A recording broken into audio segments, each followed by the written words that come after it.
The Hard Questions with Ben from UnchartedX. You are listening to Brothers of the Serpent podcast.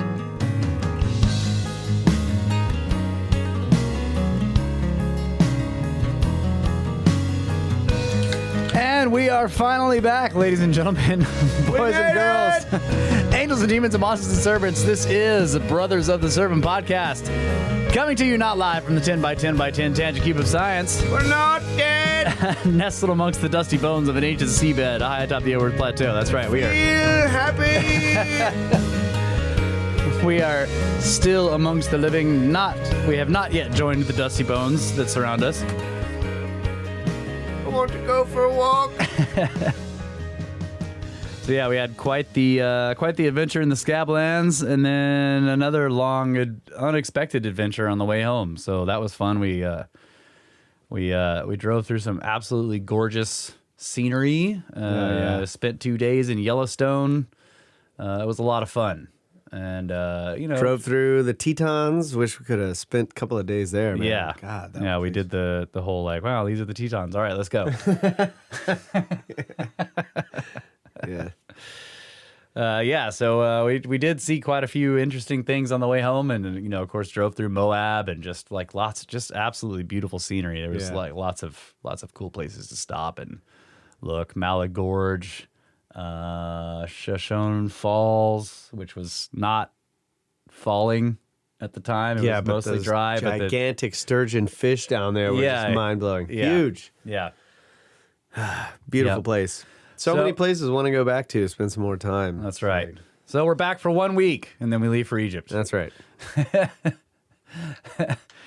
So this is what we signed up for, folks. So this is trip season for us. So we're gonna put out some content for you guys, and then before we leave, we're planning on maybe doing some Patreon stuff too. And then we are going to be generating content while we're there. We've talked to Ben about this a little bit. We're going to have equipment with us, more equipment than we had on this last trip. And we will be constantly communicating whenever, I guess when we have service, we'll Ben and I both are going to stream. Huh? Yeah, you will. I typically just do my thing. Yeah, Kyle doesn't. He doesn't. I don't do much. You didn't post any of your pictures on the Straight to Pyramids channel in the Discord, but that's okay. So yeah, Ben and I will be streaming, but then we will do some trip content. Ben's going to bring some recording stuff. We're going to have some too, and so maybe we'll be able to publish some episodes while we're there. So that'll be great because we are going to have some downtime on the cruise ship, and maybe we can do some with the guests. It'll be fun. So let's see. We got a great show today. We had a fantastic conversation with Ben, and it was. At the end, we did discuss the Egypt trip, but mostly this episode we did some, it was more like a philosophical discussion. We talked about why we look at these mysteries, and we talked a little bit about UFOs and aliens, and we talked about consciousness and the possibility of a spirit realm and origins of life in the universe. Origins of life in the universe. The big questions. It was just like lots of the big hard questions. Yeah.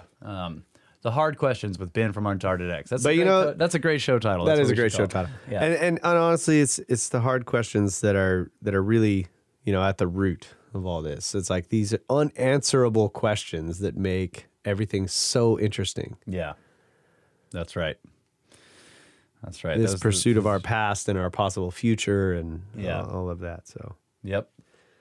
All right. Do we have a agricultural update? Yeah, well, not so much. Just got back, just getting in trying to get back into the swing of things just for a week. Yeah. Yeah.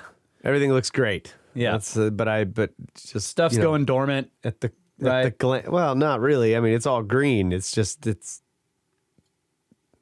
not doing a lot of growing right now. Yeah. Yeah. But yeah, it looks wonderful out there, and the wine is still going through secondary fermentation, which I am not very happy about. Yeah, it's taking a very long time, and I seem to remember it happening faster in the past. Yep.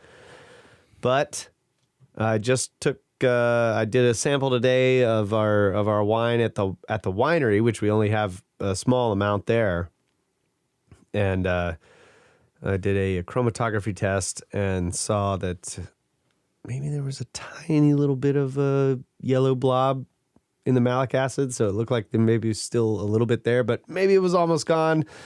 So I took it down the road to a Enofos machine, and sure enough, it's not there yet. It's 0.2 grams per milliliter, and it's like at 0.4. It needs to be at 0.2. 0.2. So you can't put the SO2 in it yet because it could spontaneously ferment later and blow a cork. Right. Or explode. Or just turn it into sparkling wine. Yeah. So it's like, nope. And it probably won't finish before we leave. And it's the same situation with the other wine down at Slate Mill. It's not ready yet. It's not ready.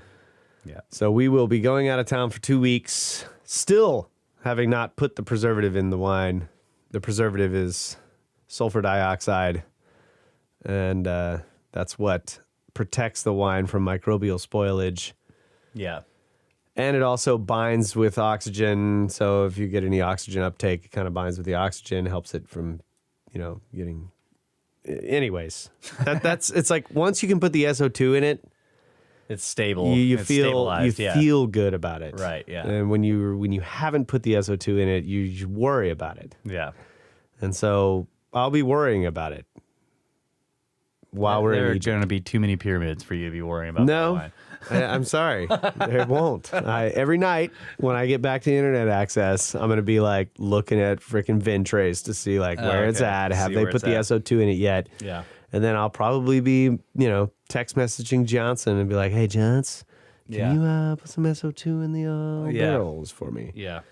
So we actually need to figure out all that stuff before we go. All right. There you go. All right. That is the update on the stuff that we got from Ag earlier in the year. Yeah. All right. Well, let's go ahead and do Space Weather News. Okay. From spaceweather.com. Meteor outburst confirmed. The predictions were correct. Meteors rained over Antarctica yesterday when Earth crossed through a stream of debris from Comet 15P. Source of the newly discovered arid meteor shower.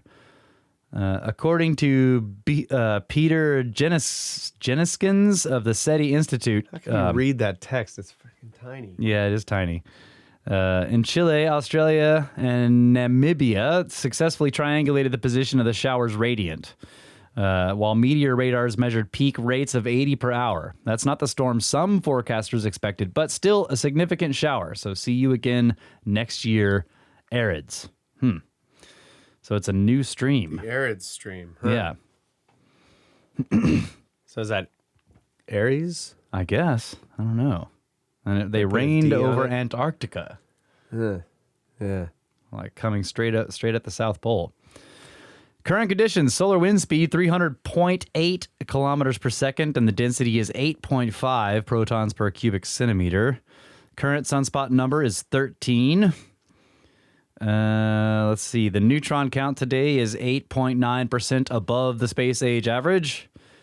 And the planetary K index is 2 right now, which is rated as quiet, and the 24-hour max is also 2. Quiet. So there you go. There's your space weather news. Thank you for that, Russ. Yep. And I don't think I'm going to go into my news stories this time. Maybe I'll do it next time. I got some. There's been a new discovery Yeah. in physics, and it's possibly pushing the boundaries of our understanding, breaking previous theories, and has a lot to do with electromagnetism and some strange things that might be the precursors to black holes and other gigantic things having something to do with electricity. I don't know. Maybe, it looks to be like something nobody's ever thought of. Oh, before. wow. So it has to do with magnets and electricity. And Yeah. Wow. Yeah, and it seems to be fundamental, and it breaks some theories. Wow. So that's kind of cool. Maybe somebody will make But it. it's really thick, and it's hard to understand, so I don't know. We'll have to talk about it. And Okay. maybe we'll do it next time. Yeah. Maybe somebody can create a new theory about it. Yeah, it would be nice. Well, we have a bunch of emails, of course, backed up. So I was thinking one thing we would... So I was thinking something like the eclectic universe. That'd be cool. So I was thinking maybe one of the things we can do before we leave is do a communications episode. Oh, yes. Then we can let's do that. catch all the way back up, right? Boom. Yeah. You solve the problem. Yeah. But let's go ahead and read a couple here. All right. This one's called Episode 211, Mayan Codex News Item. And this is from... Yes. She says her name is Grammy Snake Jen. Grammy! Greetings, snakes. I could bore you with the usual how I found you stream of consciousness, but let's suffice to say that I'm an OG Ancient Civs Grammy snake who fell in love with you boys from the very first listen. Oh, it's so warm and fuzzy. After decades of the greats, John Anthony West, with whom I share the JAW moniker, Baval, Schock, Collins, Silva, Cremo, Forrester, Tellinger, and naturally Carlson, I was beginning to have a serious concern for who would be picking up the torch once all of us older snakes reach total enlightenment and ascend back into the cosmos. But I no longer have that concern. Along with your snake-adjacent pod pals, it delights me that a new generation is seeking this knowledge, having these discussions, and for frack's sake, questioning everything. So, now that I've blathered on, just a thought on the Mayan Codex news item you shared at the beginning of this episode. So, on one hand, we are supposed to believe the Mayans used base 20 systems because that was the highest they could count on their fingers and toes. Insert sarcasm font. On the other hand, we are supposed to believe that this butt flap culture built tens of thousands of structures, precision pyramids and temples, and complex astronomical alignments, understood precession, solar and moon cycles, along with complex geometry, and likely knew how the Earth's energies feed all aspects of their primitive lives. And now that both of our collective hands are full, I just think I realized how the rest of us got stuck with base 10 systems. With that, I will close by saying, I love you boys, always have, always will. Best from Grammy Snake Jen. Thank you, Grammy. Yeah, I think it's interesting on the Mayan stuff. Like they worked with enormous numbers in their calendar systems, and had precision counts that seemed, I don't know. In some ways, it seems like did they need these kinds of numbers? I mean, I guess you don't need big numbers in a calendar system, but when you start working with enormous numbers, it changes your view of the universe itself, I think, when you start thinking about deep time. Yeah. So, yeah, like I think Graham Hancock points this out, that in some ways their calendar system seems more advanced than the rest of their civilization. Maybe that's because we don't know as much as we should about the rest of their civilization, or it's possible that they inherited that calendar system from earlier civilizations. So Yeah, it might be difficult. You can imagine a sci-fi story where, humans go to another star system and they find some ancient ruins on a planet there and they're studying everything. And pretty much in every scenario, you could come up with like the Scriptards saying, yeah, they worshipped the star that was nearby them. Right. Yeah. Yeah. Because eventually you figure out that's where all the energy is coming from. And Right, so yeah. let's work on that. Let's let's figure out all of its patterns and everything that it does. And your whole society becomes focused on like this giant ball of energy that Right. you can. Clearly it's a sun cult. That's right. Right. Worshipping the sun. End of story. Everything they built was dedicated to the sun. That's right. Let's see what else we got here. Man, this is a long one. All right, I'll read this one and then I guess it's pretty long, so this will probably be it. So this is called Snakes from Adam.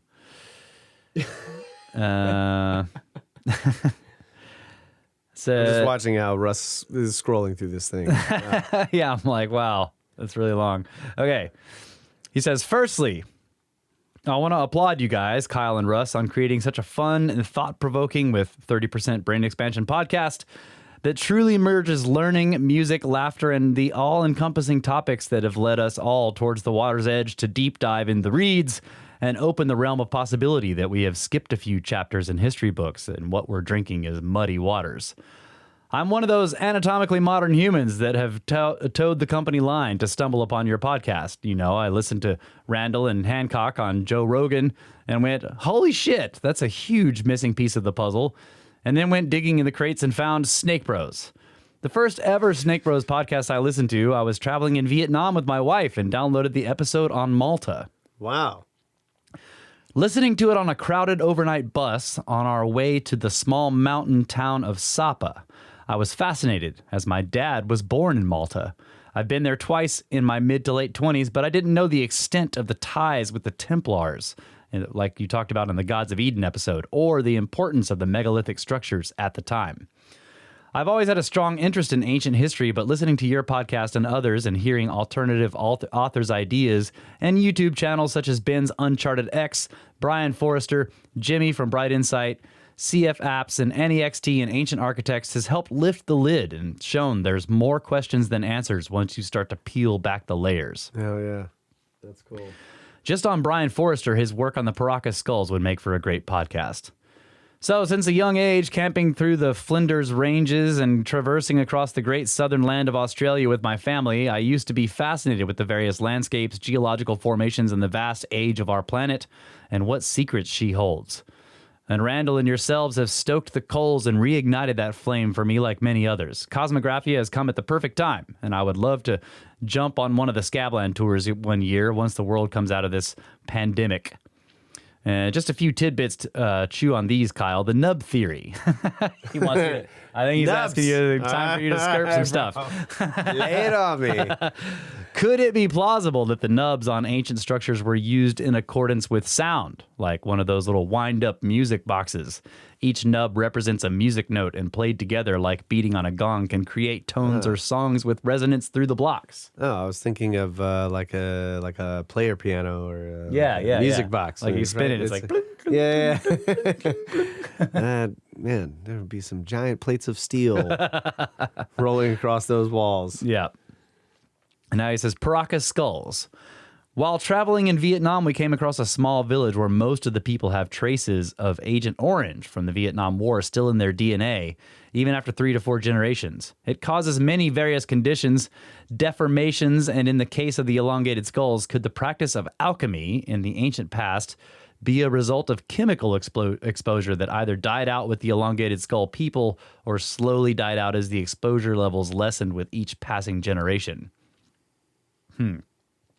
I tend to think of the elongated skulls people more as maybe a hybrid. Like, I think we talk about this with Ben later in the show. He says, I've always been that why kid. My uncle at the farm used to call me and my cousin when and why. When are we going and why are we going there?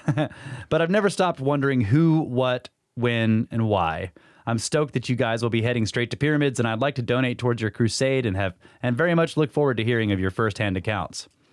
My wife and I are slowly ticking off some ancient sites along our travels: Egypt, Malta, China, Angkor, Rome, Greece, Ireland, UK. We saved up and traveled a lot when we were a bit younger and now have 2 boys aged 7 and 4 who are starting to share a special bond like the connection you both have, and I can only wish my boys continue to have something similar as they grow. Anyways, I've waffled on long enough. I'll leave you with this. I think this is a poem. He says, rock stars with a podcast in search of a lost ark. Skirptards screaming out pot shards. Co-hosts who laugh at their own jokes. Clouded in smoke while stumbling through the show notes. Going for broke in the tangent cube of science. Formed an alliance to break the wheel of defiance. Applying pressure to the standard model theory. Pounding on these copper chisel heads until they're weary. With sheer facts, slowly shifting the paradigm. Advanced copper lights. Snakes is the battle cry. Keep up your groundbreaking work. Snakes! Yours truly, Adam. That's awesome. great, dude. Damn right we laugh at our own jokes. That's right, because they're funny. That's cool. Yeah. You gonna do more? Is that it? No, I think that's it. All right. Well, I got a couple of things here. I got one from Alex. Couple things. Couple things from Alex on the pyramid scheme. He He says, "Dear spectacular serpent siblings, here's a little something for all the hard work you do teaching us lowly chimpanzees about our possible origins and all the other mysteries of history that you serve up to us on a weekly basis, except for last week. Thank you, Alex." Thanks so much for the donation, bud. Yeah, thank you. And then also I have this. It was a one-up box, but this is from Anne. It says, "In furtherance of universal peace and cooperation, or just holiday parties." And it's a book about sandwiches.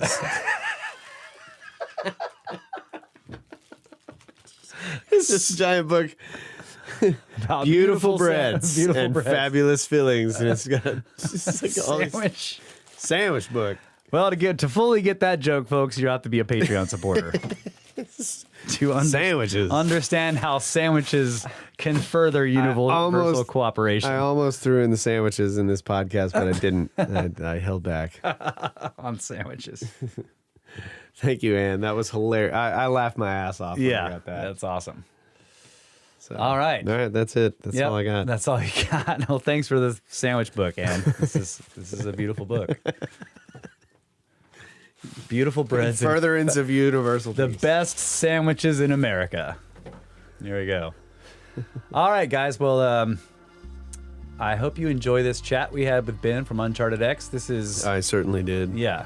This is a really good one. So let's get right to it. I hope you guys enjoy it. Here we go.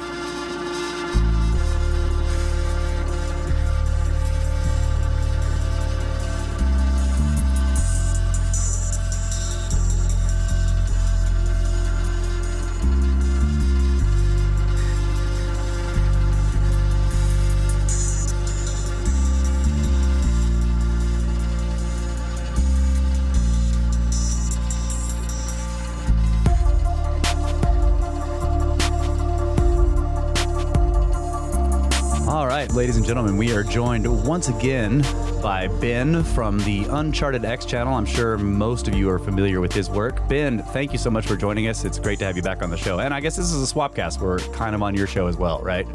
Hey, thanks for having us on the show, bro. Yeah, welcome to my show. Yes, welcome to it. It's great to be here. Yeah, great to chat with you guys again. Been looking forward to it. Thanks for the invite. Yeah, so we just completed another Scablands trip. So I feel like this is the second time, right? This is the second time we've done that. So I feel like we're getting to know each other better. And we've now spent 2 weeks in each other's company. Indeed. We've been able to hang out. We've been able to jam out. We've been able to talk mysteries. And so, yeah, we wanted to get you back on the show and just kind of, well, because we're planning to do this Egypt trip, which is coming up real soon. I mean, what is it? Yeah, real soon. Another few days to take off, actually. Yeah. Yeah, so that's going to be great. So that's part of why we wanted to get you on here because we had been talking about like let's get together before we go and do a pre-trip show. Yeah. So that's part of what I want to do here. But I also I've been listening to some of your older shows. I love your RSS feed. Like your videos are great, man. But I listen while I'm driving, or when I'm working operating machinery. Yeah. So yeah, your podcast RSS feed is really what I love. So I just listened to the one you did with Graham Hancock, which was really great. And you got into some, I would say, more of the philosophical questions with Graham. I wanted to go there with him because it's a topic that I am interested in, and it's something, the whole why it's important. Like this whole field is interesting, and there's a lot of people into it. But one of the things that we don't often talk about that I wanted to, I think it's a good topic for videos and content as well, is kind of exploring a little bit about why it's important. Like some people might have different opinions on it, but I've got mine, and I wanted to kind of understand from him what drives him and why he thinks this is an important field that's worth time. And it's not like we can change a lot of the past, so why is it so important to go investigate it and try and find out the truth of it, that kind of thing. Yeah, exactly. And I mean, you've said many times on your channel and in that episode that that it's important to try to understand where we're coming from. And I think you were saying, well, if we can get away from the, let's see, how did you put it? If we can get away from the tendency to look at past civilizations as lesser, like necessarily lesser versions of ours, right? They're always just like look at them in the same lens we view our own, but they're just like more primitive. If we can get away from that, then we can maybe learn something from them because they had understanding or knowledge outside of things that we know, whether or not we might consider them to be more technologically advanced than we are. That's one element of it for sure. Yeah, the whole learning something thing. You know, it's a kind of a funny story.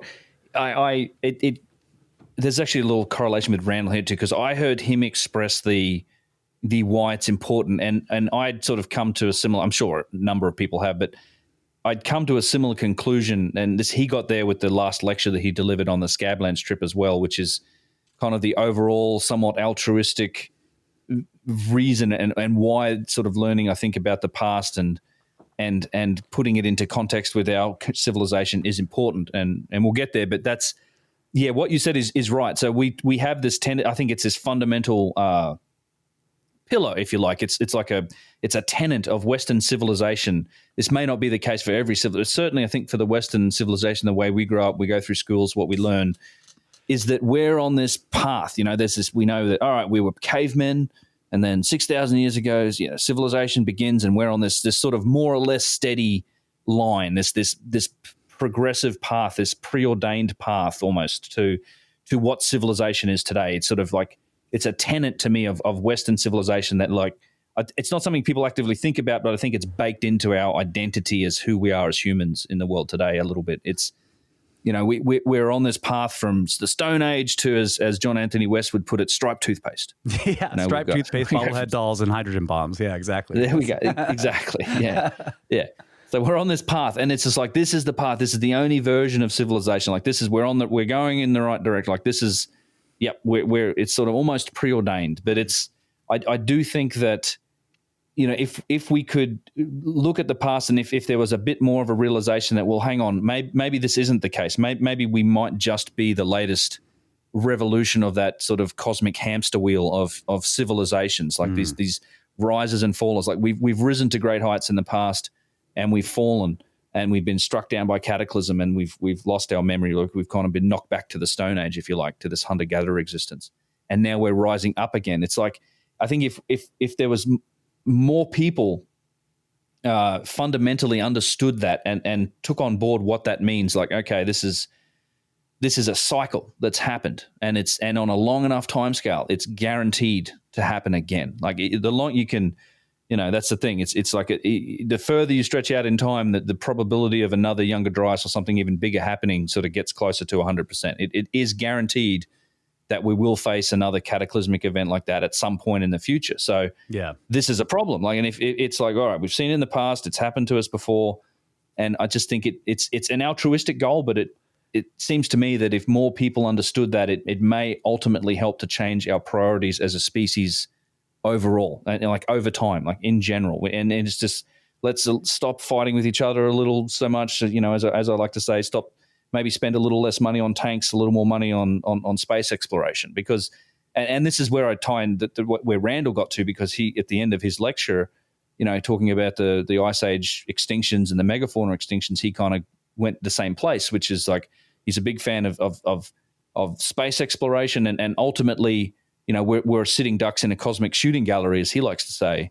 And that the answer for us in the long term is if we want to survive as a species, is to really, we have to get off the planet. Ultimately, we have to be able to propagate ourselves into the stars, and that's not an easy process, and it's something that we'd have to sort of collaborate, get together on, and make a bit more of a pressing agenda, if you like. So that's kind of where I go with it too. It's like I think that ultimately, if we have this realization of what happened in the past, that we've risen and we've gone to these great heights, and we've had great civilizations, but only to them be struck down with cataclysm. And, you know, we're now in another rotation of this cycle, and we're in a very unique position right now. Like, that's the thing. Like, it's taken us 6,000 years to get to this point as a civilization to where we can actually even both comprehend what's happened in the past and potentially do something about it. You know, our priorities seem to be all over the place. Unfortunately, maybe it's, I don't know. Maybe it's our nature too. Like, maybe that's our nature to not get off the planet, and maybe there's there's a good line in the Expanse, one of my favorite series of books and a TV show, is just like, the universe doesn't want us, like we don't deserve to get off the planet. It's kind of this comment about the nature of humans. I tend to think on the other side of the coin, I'm a little more optimistic about it. I think, we may not always be all that bad. We're definitely a mixture of good and bad, but there's, it's just our nature is to destroy ourselves ultimately. But it's, it took a Cold War. It took all of that sort of massive focus for us to get to the moon. I mean, that's with NASA, the moon missions of the 60s, we had to, it was a national project. There was a huge amount of budgetary focus, and it was because it was basically an arms race and a Cold War that was beginning, that really drove us to do that. And maybe it takes that kind of focus for us to take those next steps. We'll see. It might take a threat or something like that to make it happen. But I'd like to think altruistically that maybe if we could just educate enough people over enough time that we're on this cycle of civilization, that we're not just on this preordained path to somewhere, that maybe those priorities could shift over time. More people would say, hey, this is kind of pointless looking at each other all the time when the bigger threats are out there in space, and the longer term solution to them is also out there in space. And maybe that's what we should be focusing on while we've got the resource. Yeah, I think it's like, you've heard the concept of great filters, right? The Yep.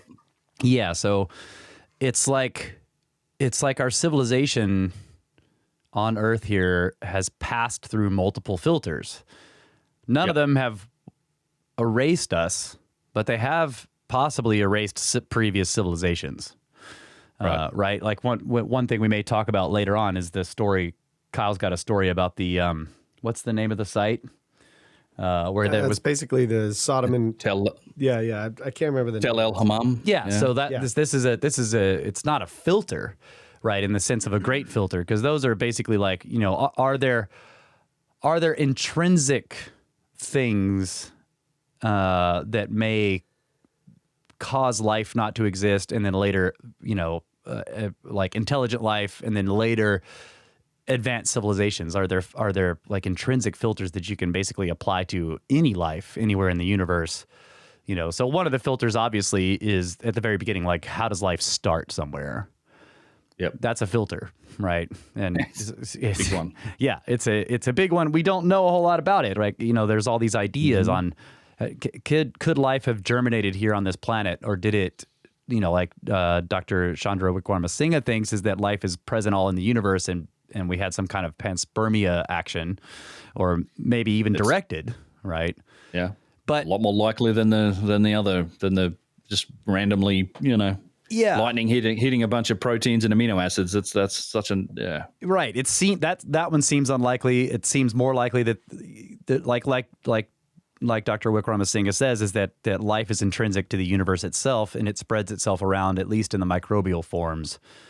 And so when it finds a good place, a fertile area like Earth, then it lands and it begins to grow and change and evolve, and eventually share that new information that it's gained from living in this environment with the universe through the same kind of events that would also filter life out on this planet, like giant impacts, right? So it's this strange...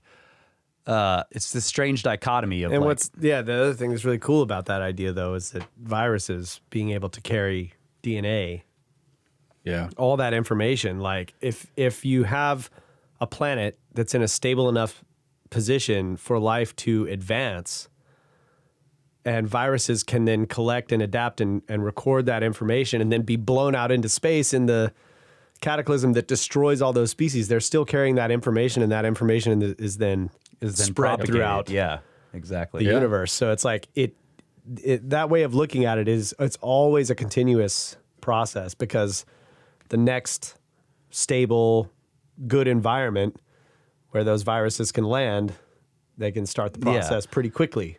And again, that makes me think of the idea that really, our universe is basically a place of information, right? Yeah. And this is and viruses are a way of propagating pockets of new information out to the rest of the universe to carry the message.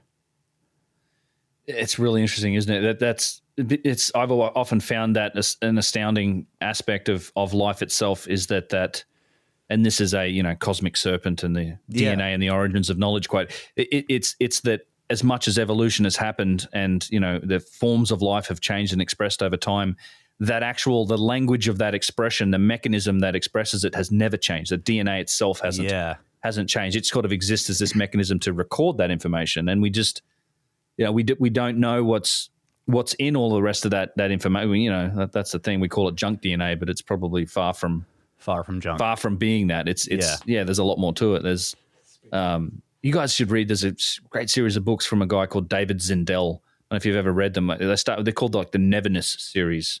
Okay. He's a mathematician. I think they're out of print now. I do have them. Wonderful series of books.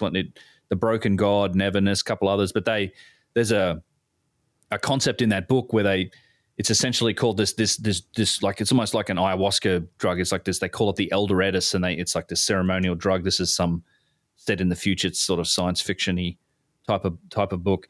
There's lots of advanced species of humans and then some more primitive planets and stuff. But they have this thing called the Eldorado, and they sit around and they drink this liquid, and it essentially allows you to go back into and interact with your DNA and through it reach out and touch and know everything else at the same time. So it's like this mechanism to actually dive back into DNA and and see the history of everything that's encoded in it.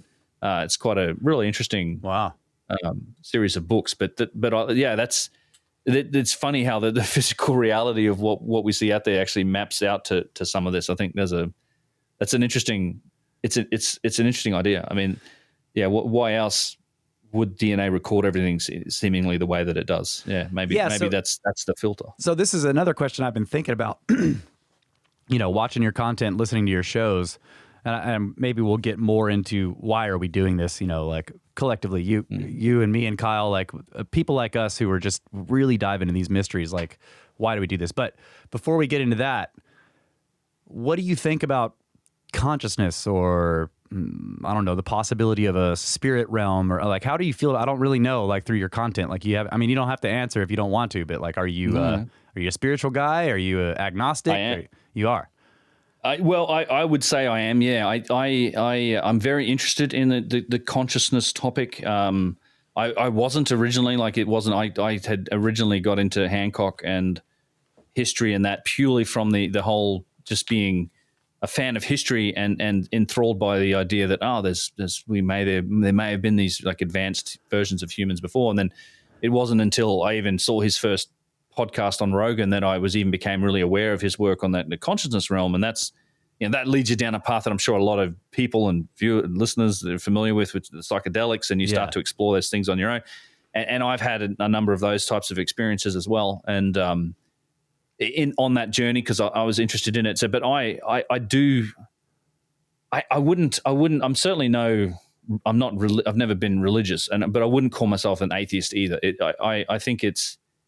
I definitely have I think there's probably a lot more to what we can understand and what we can perceive in this realm. I really do think that there's something to this idea of these call them visionary states, whether you get there through the use of chemicals and psychedelic substances, or you do it with fasting or any of the other mechanisms that you can use to kind of get into some of these visionary states. I think there's something to, perhaps this idea of tuning your consciousness into something else that we don't see. And that's really hard to define, but it's just empirically looking at some of the evidence, Rick Strassman and, his work where you essentially have people taking DMT and recording similar experiences. And anecdotally, I can tell you, having conversations with Graham, particularly 2013 and the trip in Peru, I had a lot of conversation with Graham about ayahuasca and about his work with it, his son's work with it. I've known people who have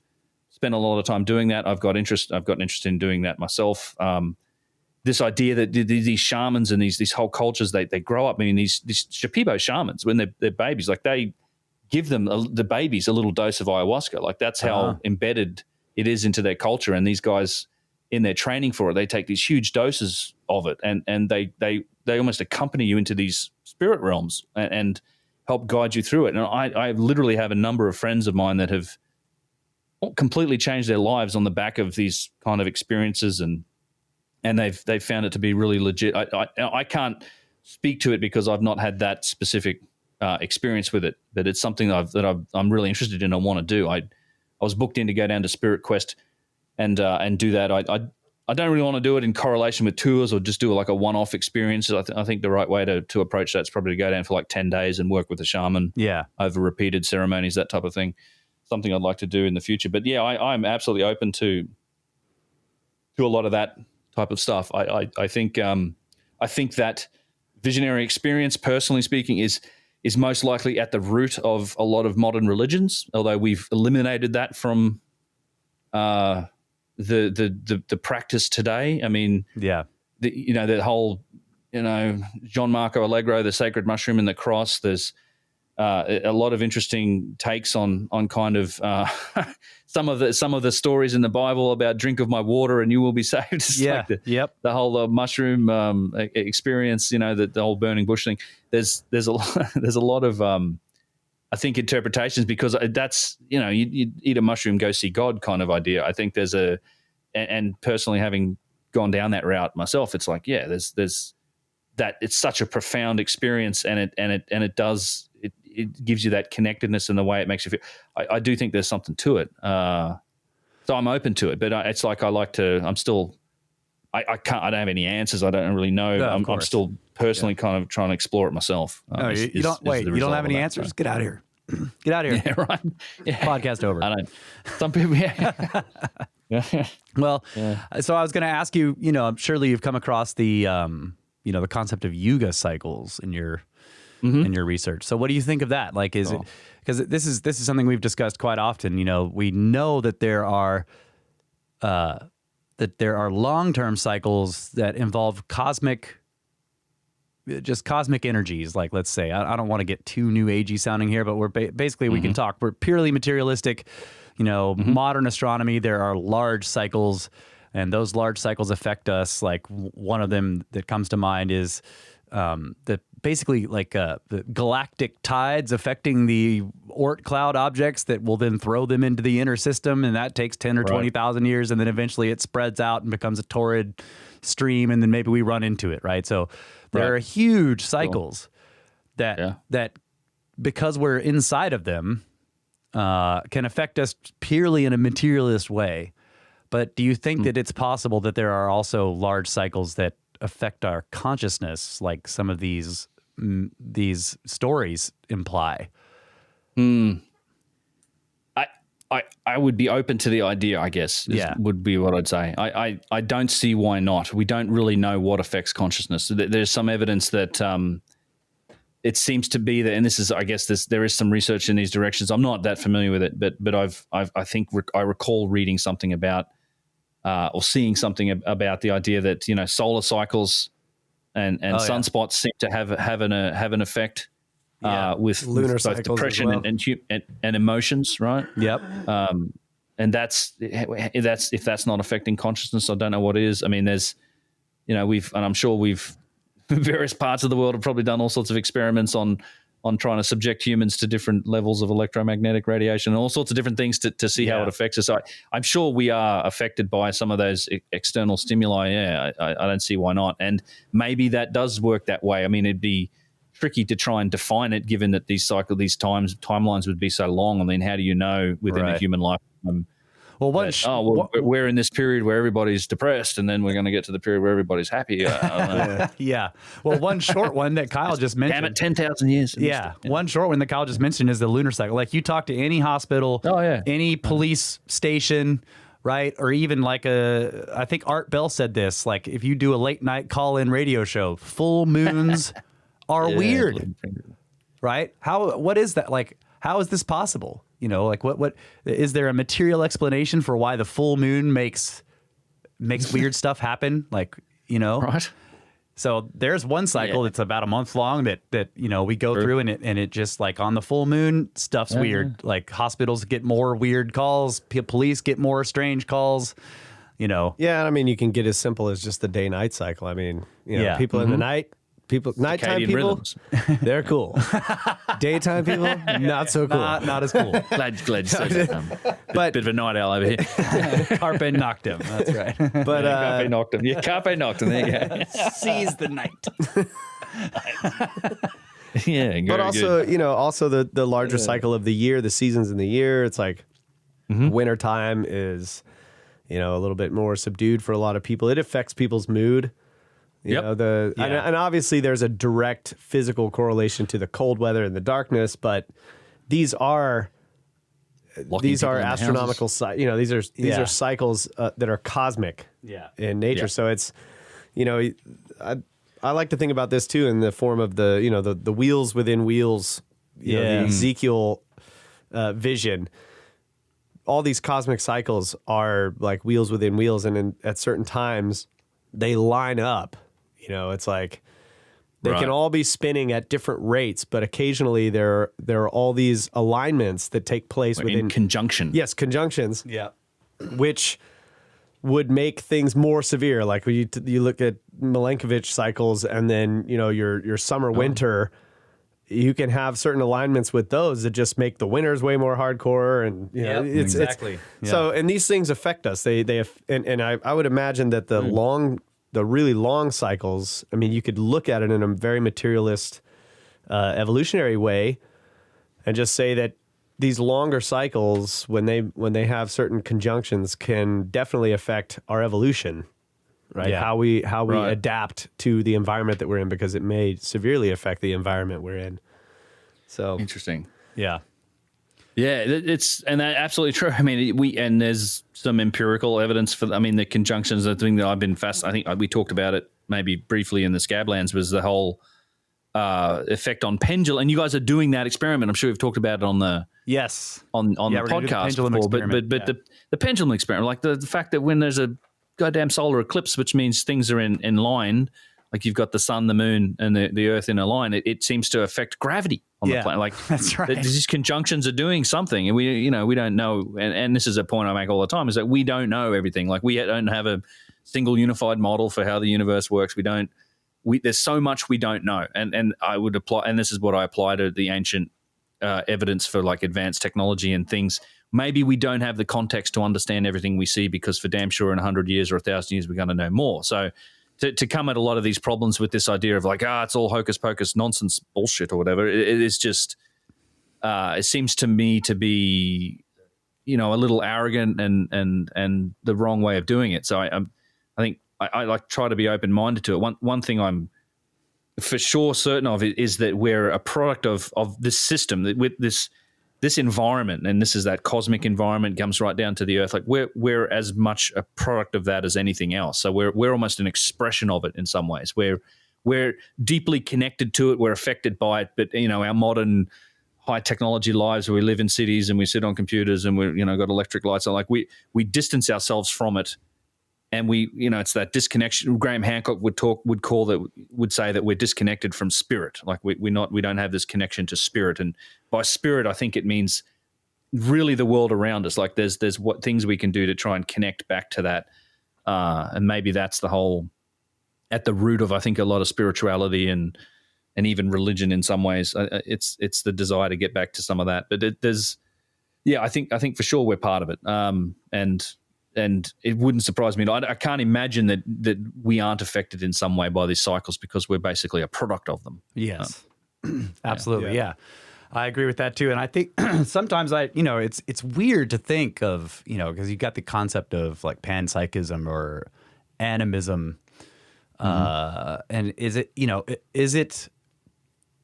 really like does the universe exist to express life? It's like, I'm asking easy questions here, right? These are real simple to answer. Real simple. Yeah. Like, is consciousness fundamental somehow? And does that imply that there is some other realm, like you were talking about? We can, and so why is it that there are plants that allow us to have what we call visionary experiences that seem to connect us to other realms, or realms that we're standing right next to all the time that we can't see. Like they lift the veil, like there's all these phrases and terms you can use that they're sacred. They give you visions, whatever. But what's really happening, and there does seem to be evidence that, at least in some cases, ancient cultures connected more deeply with this kind of thing. And maybe it's possible that what we see in places like Egypt and what we're going to go see physically now, which is going to be fantastic, some of these advanced techniques, like did the understanding to be able to do that come from their deeper connection to this kind of system, and it's like, it makes you wonder, because there are plenty of scientists that even, who get their breakthroughs or their new thoughts from like LSD or dreams or whatever, it's like, the whole idea of like, let me sleep on that. Well, what does that mean? There's computation happening in the background all the time, but where is that computation taking place, and what is really doing it? And what is that voice that just tells you, here's how you should do that? And you go, oh man, how come I never thought of that? Right? Yeah. What is the source of this stuff? And is it intrinsic to the universe itself? And like, I'm asking all these questions, but these are, this kind of ties into like, why do we do this? Right. I think is for Kyle and I, it ties in because this is why. Like, I think that that exploring these mysteries about ancient civilizations, certain ancient civilizations, not all of them, but there are, these mysteries about ancient civilizations, and especially the ones that stand out, like evidence of advanced technology or evidence of destruction, evidence of, of a completely different kind of thinking in terms of just architecture, like you see in Peru, that possibly exploring those mysteries can help us delve deeper into these other questions about who we are and what's really going on here. Yeah. No, I think I suspect there's something to that. It feels like it's a little strange. Like we live in this culture that I think maybe more than any other, at least, seemingly from my research, we're a little unique, and we distance ourselves from a lot of that connection. I mean, this is again another point Graham Hancock likes to make, is that I often look at the whole phenomenon of death and what happens after death, which is tied into the whole consciousness conversation. We don't deal with that. We just don't deal with that very well. It's always a shock. It's a traumatic part of our life. We don't, even with this current sort of pandemic thing going on, like it's not.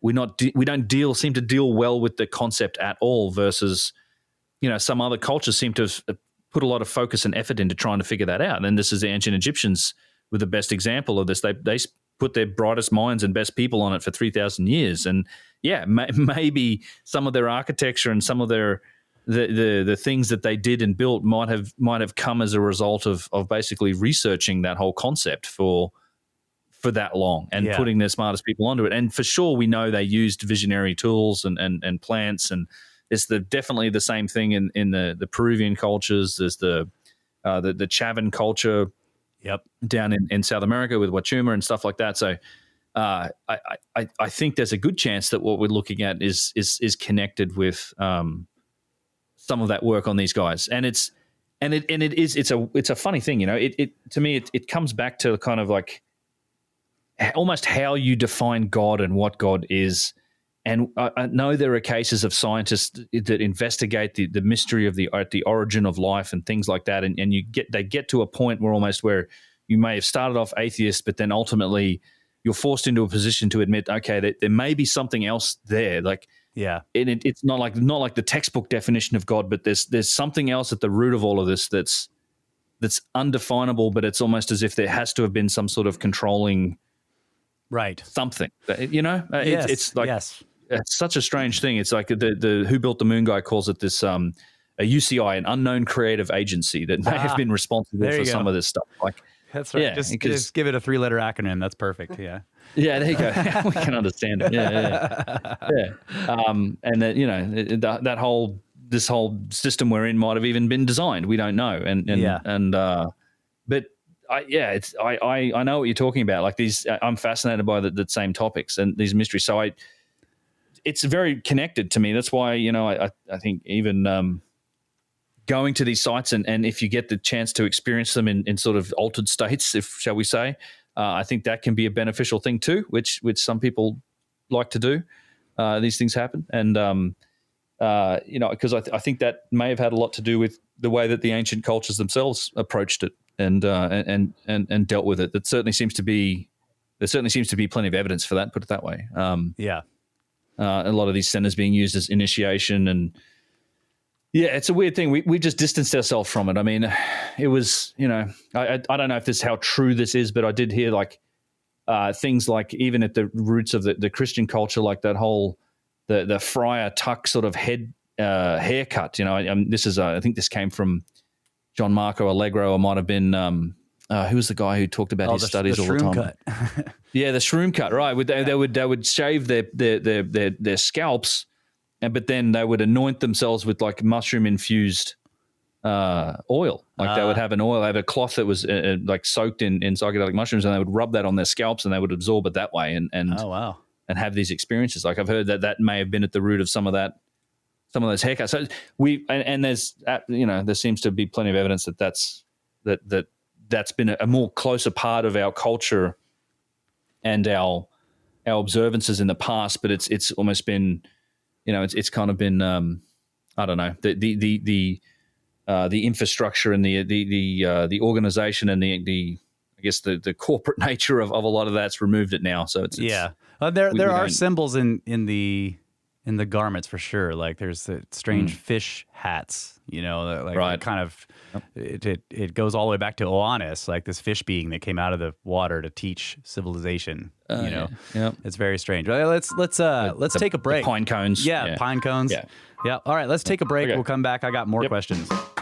Cool. For stuff that nobody has answers to. So, all right, we'll be right back.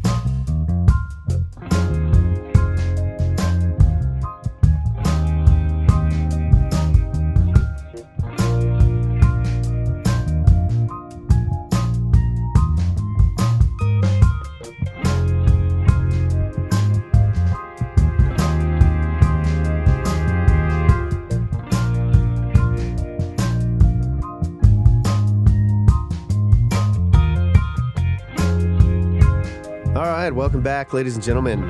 UnchartedX and the Brothers of the Serpent podcast. And I don't know where you guys were going with that whole conversation, but I wanted to go back to the discussion about why are we interested in this in these ancient civilizations. And I was just thinking about it. I agree with everything you guys were saying, but for me, good. Yeah, you guys are right. Basically. Good. Yeah. Okay, I'm done.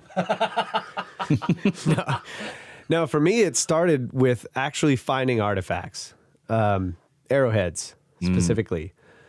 And there was no lofty goal, that like it's only much later that I really started to think about what does all of this mean? And I love, where Randall goes with it, like you were saying, Ben, that we have to think about our future in this different way. But for me, in the beginning, there was just treasure. It was treasure. I mean, it was like picking up this artifact that's laying on the ground out in the middle of the woods or in a field somewhere, and seeing the workmanship of it and realizing the vastness of time between me and that person who lost this thing or set it down or dropped it or however they, just the mystery of that story. And then that makes you think of the place where it is, how did it get here? What was here? What does this mean? And there's some feeling of finding that artifact yourself. Like people have given me arrowheads and it's not the same. Yeah. I don't treasure them. I do think they're awesome, but it's not the same as the ones that I've found.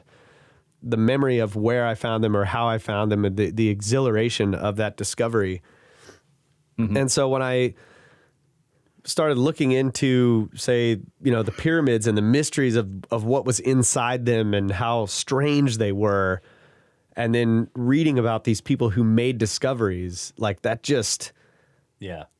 I'm like, God, I want to go there. I want to see this thing. And it's like, I don't know how to explain it. The places that I have gone and that I have seen, I am not making that discovery, right? These are places that have been discovered and they've been excavated, and I go in there and see them, and it's amazing, but there's always the possibility, that's the way I look at it. It's like the possibility of finding something new, or discovering something, or having some insight.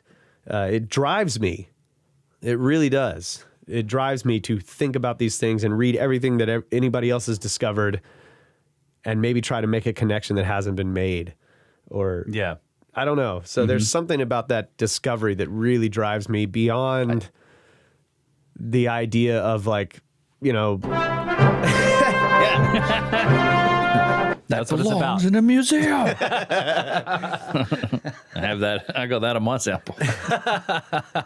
Yeah, so that's awesome. So kudos to Randall and to Graham Hancock for really looking into these ideas and thinking about our future and all that kind of stuff. I didn't go there without their influence, right? Yeah. That wasn't my ultimate direction with all of this. Is like, oh wow, we need to change society or have some future goals. Like, to me, it was just like the fascination with this unknown story of our history that I just want to uncover it. I want to learn about those people.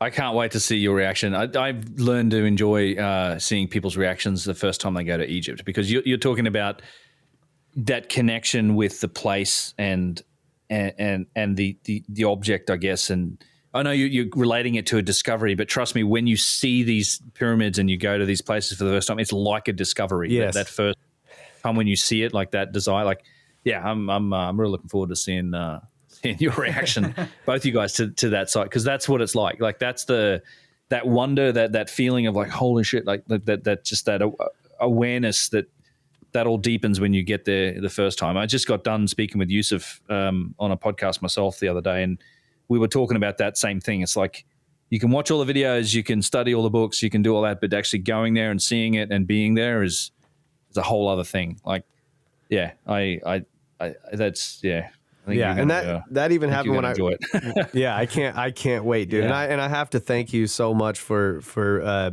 giving us this opportunity too, man. It's just like, wow. I don't even know. I hope we don't ruin it for you. I'm sure you won't, and I'm sure it'll be a good time. Yeah, no, it's gonna be good. Yeah. But yeah, I went to Italy and I was at the Vatican, and it's like St. Peter's Square, right? With there's the giant obelisk there, and I was looking at the obelisk and checking it out, and of course it's in this giant sort of circular, almost like a vesica Pisces sort of shape. And I start walking around, and there's these lines in the pavement, and so I'm doing, I start running all around this square and finding these tiles that have symbols on them, and I'm like, this whole thing is a giant calendar. Yeah. Right. So that was like the discovery, and of course, I don't know who built that, but that would have been Sixtus V put that together, I think. Probably. I don't know. Oh, there you go. Yeah. But it's still, even that, was just a lot of fun. It's so cool seeing that kind of stuff, but I can't wait. I do know what you mean. I've had a small experience similar to that and I'd always, my own fault, I guess, but I had somewhat never thought about Australia in that same light until I had went and seen some cave paintings that were in the area in a mining town in North Queensland. Near where I grew up, there's a lake, and there was, your first time I went and saw some actual, handprints and stuff like that, when you sort of get a sense of like, man, like, and that's a place where there's been people living for a long time, and you don't know, and I've become really interested in it. It's not something I've gone into any depth in my videos, but something I intend to in the future. The whole dream time stories, and I think there's a lot of correlation to cataclysm with a lot of those the Aboriginal legends and stuff. Yeah, they've got the serpent symbol, like the rainbow serpent, and it lives deep underground. I've a lot of very, very intrigued in how that ties into other ancient mythologies and of the They serpent. bore witness to some shit, and I'm pretty sure. Yes. Yeah. But I would love to have that experience to find stuff on the ground. Thankfully, I have been lucky enough to have like Dave Fitzpatrick, a guy that a patron of mine for a long time, sent me a couple of cases full of arrowheads and points and cutting blades and all the stuff that he's found in the area. Because I know, North America's kind of littered with this stuff in some areas. Yes. Well, dude, come out to Texas. Cool. We'll take you on some digs. We'll go find some stuff. Yeah. Well, definitely. I think I have to say it's one of the most wonderful feelings in the world to me. Finding stuff, just finding the like a beautiful, amazing workmanship. Some artifact that's a stone. It's a stone artifact, and I've tried to make them, and it is an art. And these people were very skilled. Yeah, this was not this. This took time and effort, and it's definitely an amazing skill that they have. And that you expressing that is what made me go to like, well, wait until you're standing next to a Serapeum box, or you're standing like next to like one of the alabaster vases of Abu Ghraib, all the Hotep up there. It's just insane. Like you just go, what the hell? And, and I do think that it is about discovery. And I also kind of agree with Kyle on the, I agree with Ben with what he was saying about, and how Randall talks about, maybe studying this stuff can change something. Like, do I think that that's going to happen? I don't know. Am I trying to make that happen? I don't know. I would love that to happen. But I think what I'm really doing is I'm fascinated with the mystery. Right. I've talked about this on the podcast quite often. Like, to me, it's the questions that are important, and good questions shouldn't lead to like answers, but to better questions and further questions. Right. That seems to be how it is. And like, if you're doing your job right as an investigator, using the scientific method, even though, none of us claim to be scientists, like I think that the scientific method is is something that anybody can employ to some extent. I do have a degree in science. Oh, well, there you go. I'm technically a scientist. You are technically a scientist. a computer scientist. Oh, okay. I didn't know that. I do have a bachelor in these sciences. All right. I didn't know. We have a real live scientist. Well, how's it going there, scientist? It's not something I talk about a lot, but yeah. So it's this empirical kind of investigation. Well, yeah, that definitely shows in your work, honestly. It does. The way you approach everything. So it does. Giant nerd, basically. Scientist. It's just giant nerd. Yeah. Well, I mean, that's... I hear what you're saying. I do. Yeah. I agree with that as well. Like, I do think that I'm not... I don't try to provide a lot of... like, my stuff is about investigating the questions. I mean, that's right. I think that's a lot of what I do. I'm not... It's fun to speculate, but I know I always try to quantify when I'm speculating, but I definitely have had a few people like frustrated, like, well, what the hell's the answer? I'm like, I don't know. And I don't know if we ever will entirely know, but I do know that asking these questions is going to lead to better questions, and we might actually learn something along the way. Right. Like we might learn something about ourselves, about our past. Like I know it's what frustrates me is the lack of willingness to engage on some of those questions. And that's where the whole conflict with the Skirptars and whatever comes up. That's right. Yes, exactly. Yeah. So how old do you think the civilization could be? Like, we on your show and on ours, we talk about, the possibility of a lost civilization that was erased, basically by the Younger Dryas period, whether it was the beginning or the end, we don't know. Mm-hmm. But do you think it could go back farther than that? Like, could it be really old? Yeah. So it's an interesting topic. I'll get around to an answer. I do have a specific range that I think is a possibility. So, but it almost goes back to something I just wanted to caveat it, but because it's something that you mentioned earlier about with the whole spirituality topic about, I don't talk about it in the videos.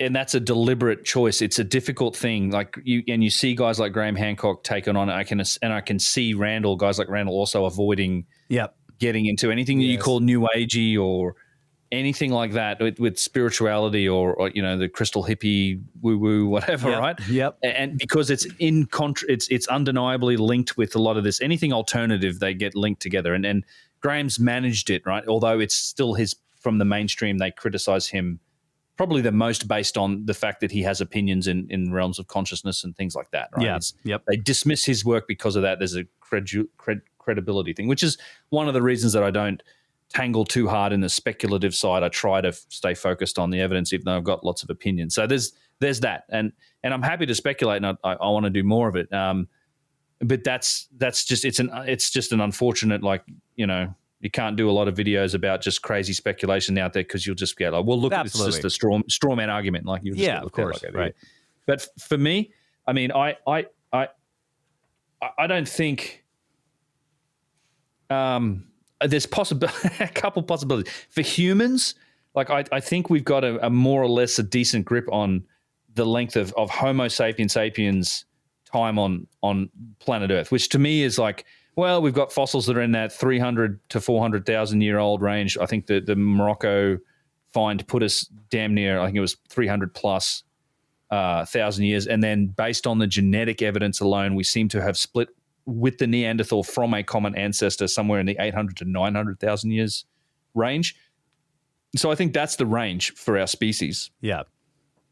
Somewhere in that, like upper range, 800, 900,000 years old. Damn sure fossil record people that are anatomically correct modern humans, 300 to 400,000 years old. And we may find stuff that pushes that back further, but I think the range is within that number to like 800, 900. So, and for civilizations, I don't see any reason why some of this stuff and even the remnants of some of the things we're looking at couldn't. I mean, the common, I think, idea is a lot of this. Well, they were thriving and maybe they were existing and then they were knocked out by the Younger Dryas. I'm not sure that's the case. I think that there certainly seems to be some evidence, like Martin Sweatman's evidence that suggests that they're actually recording some of these events that specifically tie to some of those dates. Yeah. That some of that megalithic civilization may have been around, and they were recording and aiming, sort of pointing at these specific dates.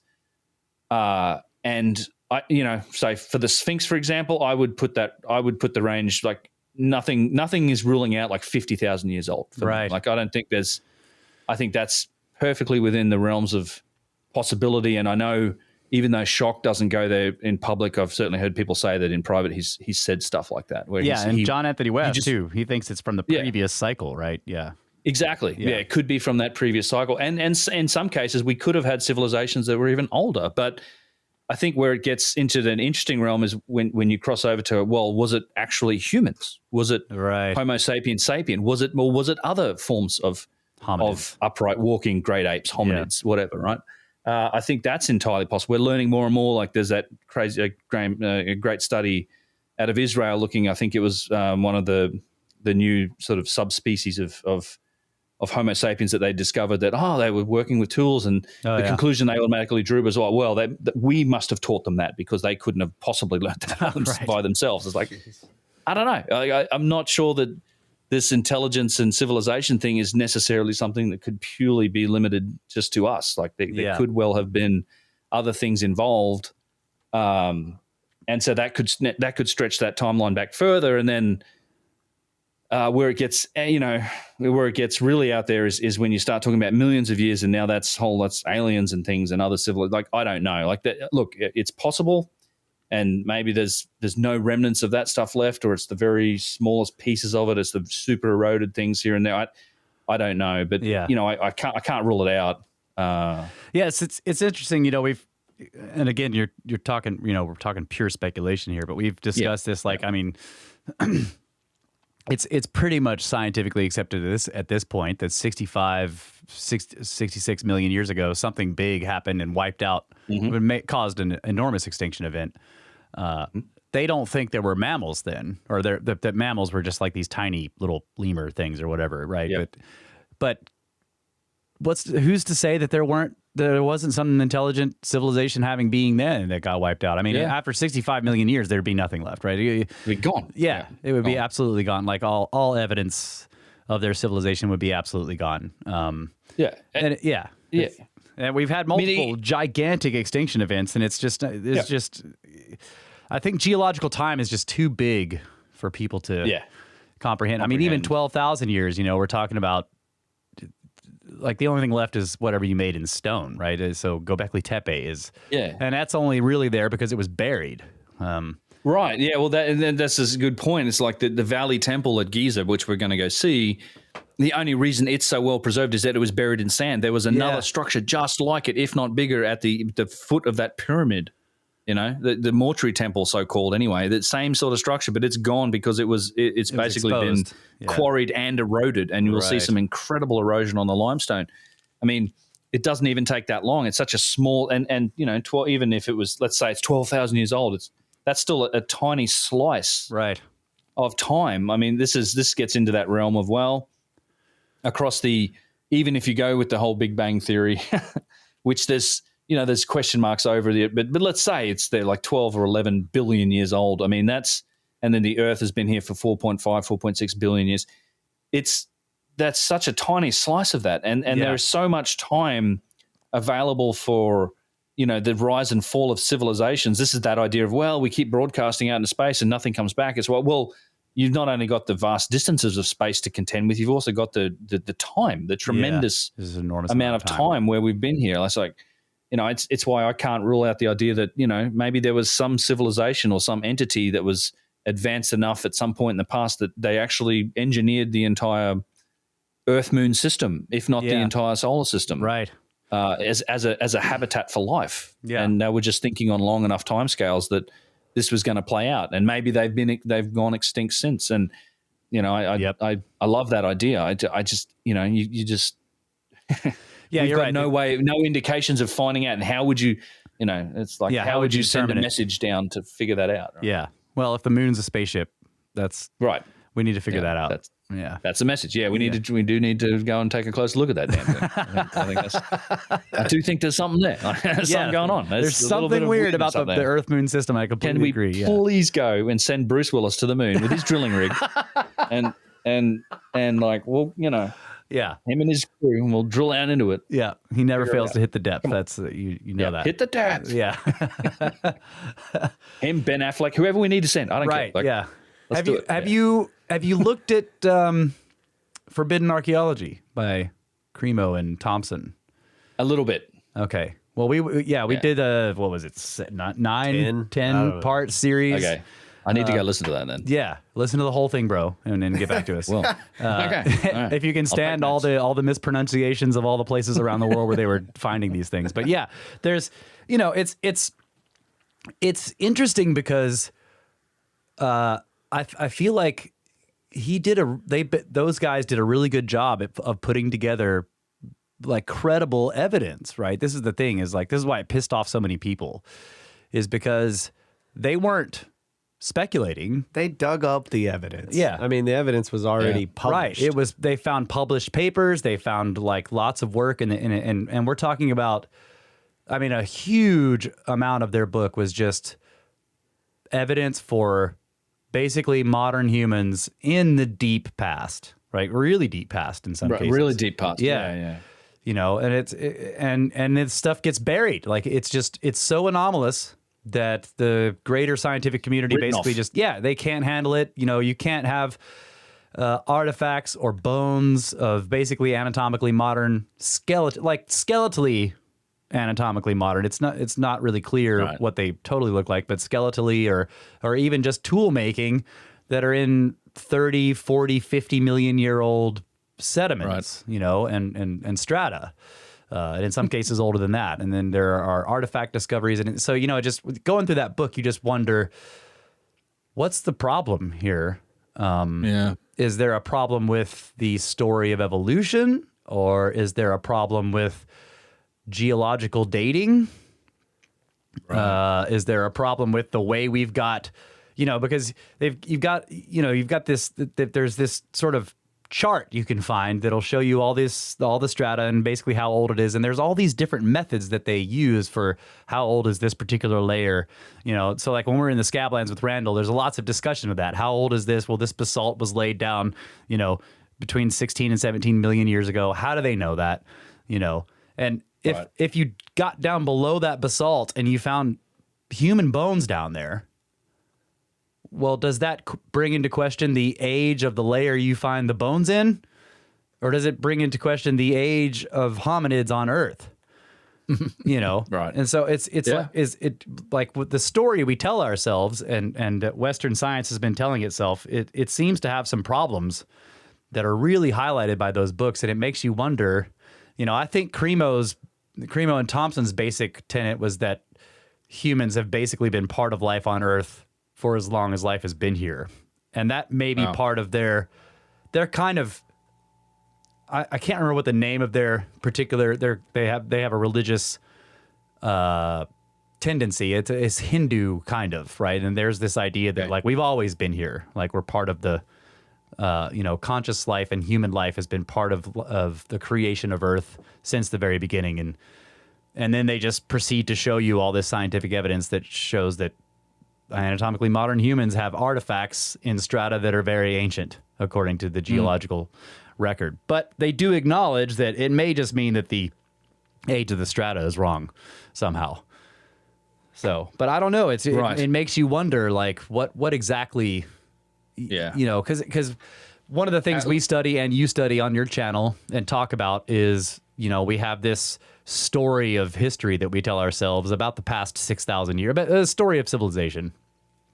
And lots of things get ignored in order to tell that story. Yeah. There's a tremendous number of contradictions that don't make the cut, I guess. Right. Yeah. And things that out of place artifacts and all that sort of stuff. Yeah. I mean, I think we've got a pretty good grip on the last 6,000 years, more or less. But I think, you know, what happened before that is more or less up for grabs. And given the sort of, at this point, I'd call it incontrovertible evidence for cataclysm. I think it's our entire premise for our basis on this planet could be completely wrong. And I think the true answer is we just don't. I don't think we really know. We should be considering all that sort of evidence. I mean, I don't know. The more I've gotten into it, the more I'm sort of convinced that the whole premise for the origins, the earliest parts of our history are just wrong. Like we need to take a fresh look at it. I think. I do think. Yeah, sure. We've got a great grip on the last 6,000 years, but you know. What happened before that is what's in question. And what do you think about the big gap between like Göbekli Tepe and the beginning of Sumer? You know, like what's the deal with that? Yeah, that's a good question as well. I don't know. Yeah. I can't explain it because it's like another 4,000 or 5,000 years, right? We haven't found any other evidence. I'm not sure that there wasn't. I mean, we're finding burials in those ranges in Egypt. We know there are people. Like we've got pre-dynastic burials in places like Egypt. But funnily enough, I mean, we're also finding things like stone vases in some of those burials. Oh yeah, I remember you talking about that. We don't connect the architecture so much to it, but we do. You know, there's unavoidable. There is. You know, Yusuf was talking to me about the fact that they've got like early, like first, second, third dynasty burials that are using the same tools as the pre-dynastic burial. They've basically got flint chisels and flint tools that they think have been legitimately inherited from pre-dynastic eras, and because they're finding the same stuff in these earlier burials, and they've been inherited. So you know, I think some of these places they could have been inhabited for longer. You know, and then when it comes down to, well, we think Djoser or Khufu and Khafra, and, you know, wrote that, you know, they've been associated with these pyramidal structures. I mean, it's an interesting claim to make, because one of the things that when it comes to ancient Egypt, I don't mean to talk too much about this, but for sure we know that they would claim stuff like this is an acknowledged practice that happened in a lot of their history. They would claim there's a sphinx that we'll go and see that's in the Egyptian Museum that has the name of 3 different pharaohs on it.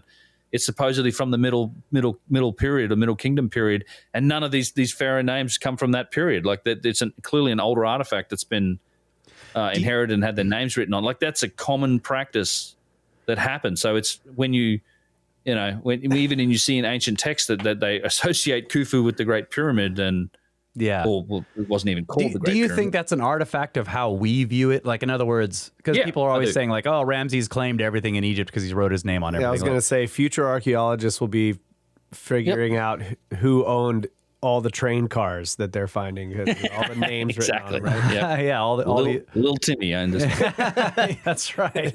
All the graffiti is just going to be like, oh, this guy clearly built this car. And that's what it is. Yeah, that's the case. I like the vases. Like we genuinely date a lot of these vases by these friggin' scratches that have been made into these incredible granite artifacts. Yeah. Oh well, this, and it's it's literally like a graffiti scratch that's been made into it, but it's the equivalent of like, well, okay, what happens if somebody? I'm sure some of these vases are in private collections today. Yeah. Say some rich Austrian dude's got a bunch of these things and he wants to be buried with his treasures in his mausoleum in our current times, and then our civilization falls, and 5,000 years ago, 5,000 years in the future, we dig up his little mausoleum, and he's buried with these crazy stone vases. I guess he must have made them. Yeah. Right. Or his civilization. It's the same thing. Yeah.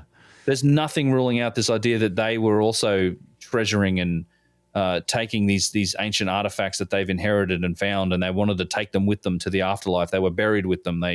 Maybe they put their name on them. There's nothing ruling any of that stuff out. And I think it makes it, when you look at the disparity in the technology of the writing versus the technology objects themselves, then I think that becomes more likely even. And I think you made a good point too with the with the stoppers of the jars or the lids. You're like, these are crappy clay things, and then you got this beautiful jar made out of this incredibly hard stone that's incredibly thin, and then there's this clay stopper. Like, come on, make the lid. Yeah. And make the jar, make the lid. Yeah. Well, Yusuf had, and he'll explain, he had a very good explanation. We were talking about it. Like, up until the third dynasty with Imhotep, I mean, they were quite clearly inheriting and reusing jars from an earlier period. It wasn't, Imhotep was the one who figured out, he tried to then replicate them. He's the guy, the great engineer and mastermind. He's the one who started to then replicate that process, and he was doing it with alabaster. Like he was, all right, and that's where the scenes on the walls show you. It was like a spinning flint tip, and it's a completely different process, and it has a different result. Like that's the scenes on the walls that we see. We don't see anything that correlates to making like these small stone granite jars. We definitely see them working on these alabaster vases and things, which we have a number, and they're nothing like as precise or as symmetrical or anything like that as the older stuff. Like, there was pretty clearly a process of replication going on. But it all comes back to your earlier question, which is I think that our entire picture of the early parts of some of these civilizations, particularly ancient Egypt, could be entirely wrong, and that could be the answer to, like, well, where's we know Göbekli, and the fact that we can actually date Göbekli Tepe, if it wasn't buried, I mean, if it wasn't deliberately buried and preserved, that carbon record that lets us date it to that date, and say they just found it, and somebody else had made a campfire there 6,000 years ago, then they probably would have dated it to 6,000 years ago. Yeah, right. Even still, date. Like, they're dating it based on when it was buried. Right, which is the latest period. It could have been there for a long time before that. My favorite thing about Imhotep is his name basically means "he who comes in peace," right? Which is like, I mean, come on, the dude was an alien, right? I come in peace. Yeah, but seriously, yeah, might have been a Shemsu Hor, it might have been a Nephilim or something. He who comes in peace. It's just, I don't know, that's classic. Yeah, from the sky. Right. Yeah. All right, let's take another break. This is great stuff. All right.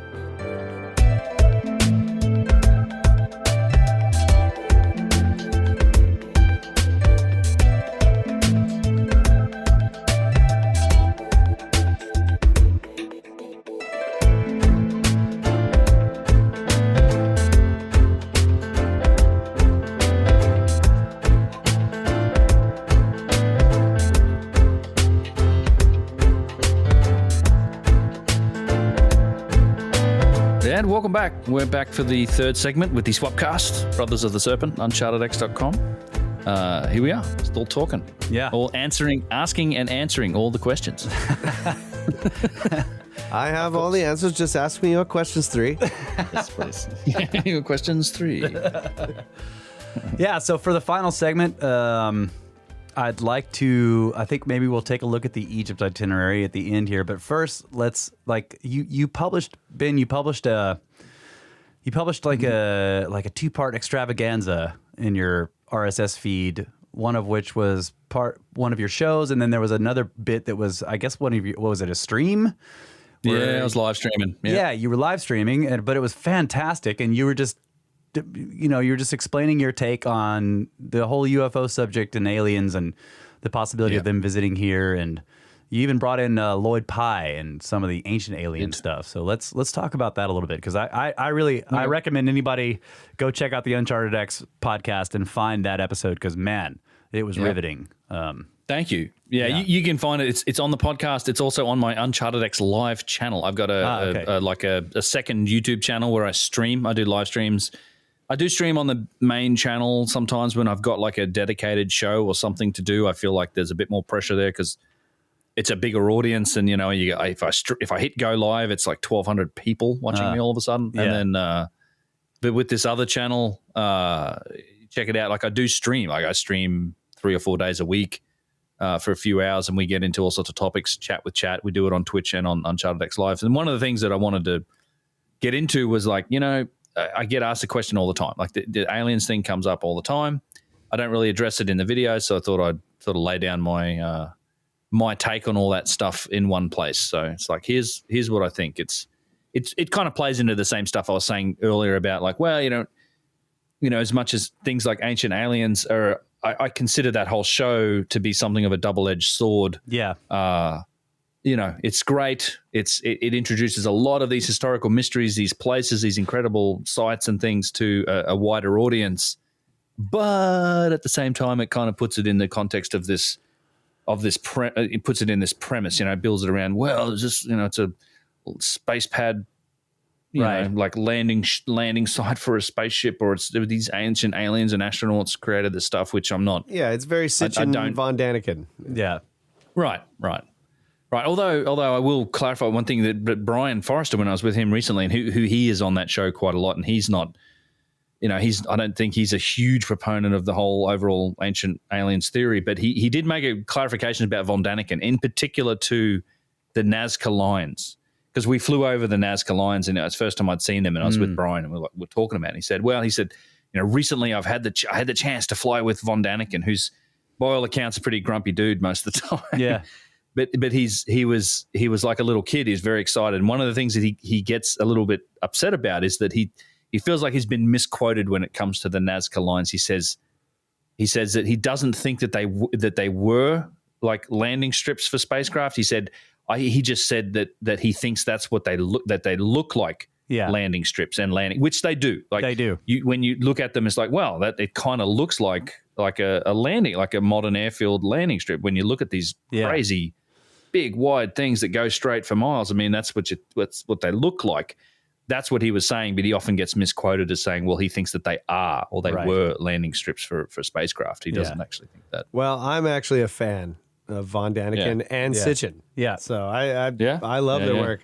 And Brian. I love Brian Forrester's stuff. And also, David Hatcher Childress is on Ancient Aliens a lot. And I also I've read his books. He is all in on the ancient human civilization. Yes. I don't think he's a big ancient aliens proponent, but Childress is a great resource for that show because he's explored so many of these places. I'd love to meet all of these guys at some point. I'm not. I don't poo-poo the premise either. Like, and that's what I wanted to get into in that live stream. Like, I'm not against it either. But it's, and I kind of get the, it's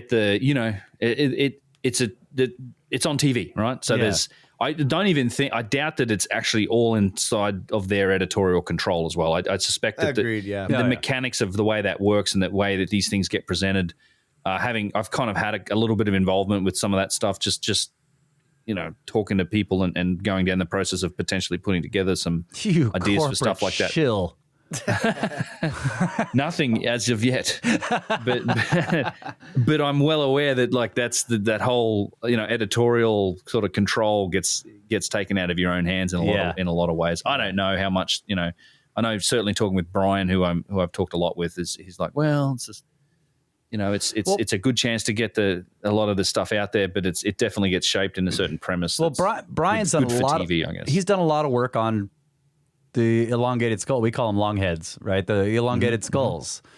Yeah, what does he think about that? I mean, is it people are like, well, they're aliens. I'm like, well, I mean, how can they're very humanoid, think so. right? Yeah. Yeah. I feel like they're an unknown hominid, not even unknown. It's Right. just like they're unacknowledged for some reason. That's it. I think that's it. And so I think that's, you talked to him about, we talked a bunch about it in the last one. In fact, I got to catch up with him and do another chat at some point because he's been trying to get them tested for a long time and he's had trouble. So one of the things we do know is that they've tested, and this comes down to how you doing genetic testing. So getting mitochondrial DNA is much easier than getting nuclear DNA from old stuff, right? Yeah. For the paternal stuff. So on the we do know that on the mitochondrial side, the maternal side of these things, they're human. They fit the tree of life here.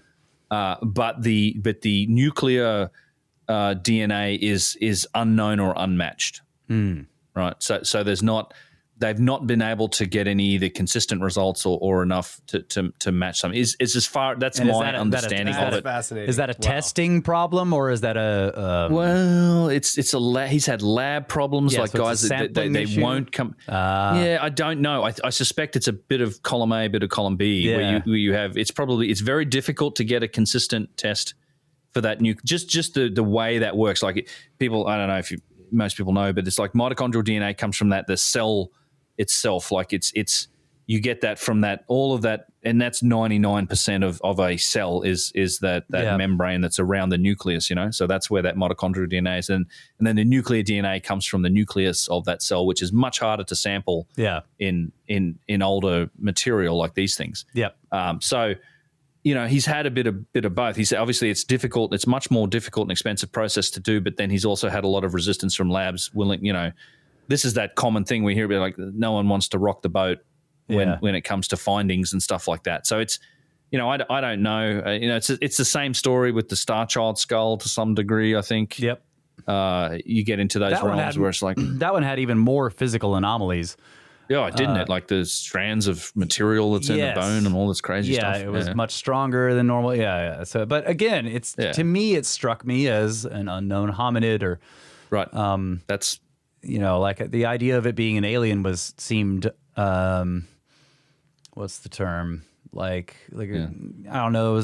It was implausible almost. Or melodramatic, I guess. Melodramatic. Maybe.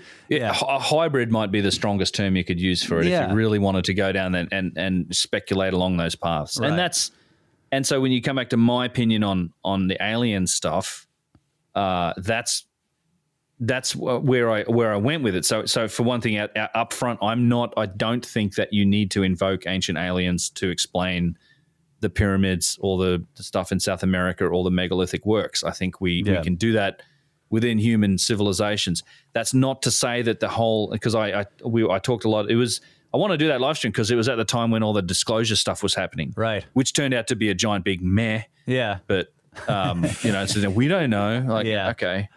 But that's, it was literally the latest version. The same thing been going on for the last decade and then some, right? Yep. The Mexican government, the British government, they'd all talked about these unidentified phenomena. Yep.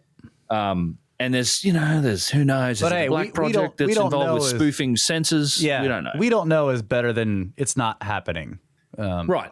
That's true. Yeah. That is. That's slightly better. And there's no doubt that we've looked at in the past. I think there's something to the whole Roswell stuff. I don't know. I find it to be plausible. Like that's the thing with the whole alien thing. When we were talking about earlier about the vastness of space and the depth of time that is the universe out there. Yeah. And also what seems to me to be the proliferation with the Kepler missions, we've discovered so many now planets in that Goldilocks zone with liquid water. Like it seems to me that it's a mathematical certainty that other life exists out in the universe, and therefore that over that said time and distance of space that there must be some other forms of intelligent life, and maybe it's gone a lot further than us. So I think it's entirely plausible that some of these things could be legitimate. I've never had the experience myself. I've not seen anything that qualifies as one of these experiences. I'm very interested in the abduction phenomenon and all the other types of things that are around it, but I can't claim to have any firsthand knowledge of it myself. Yeah. I find it to be plausible.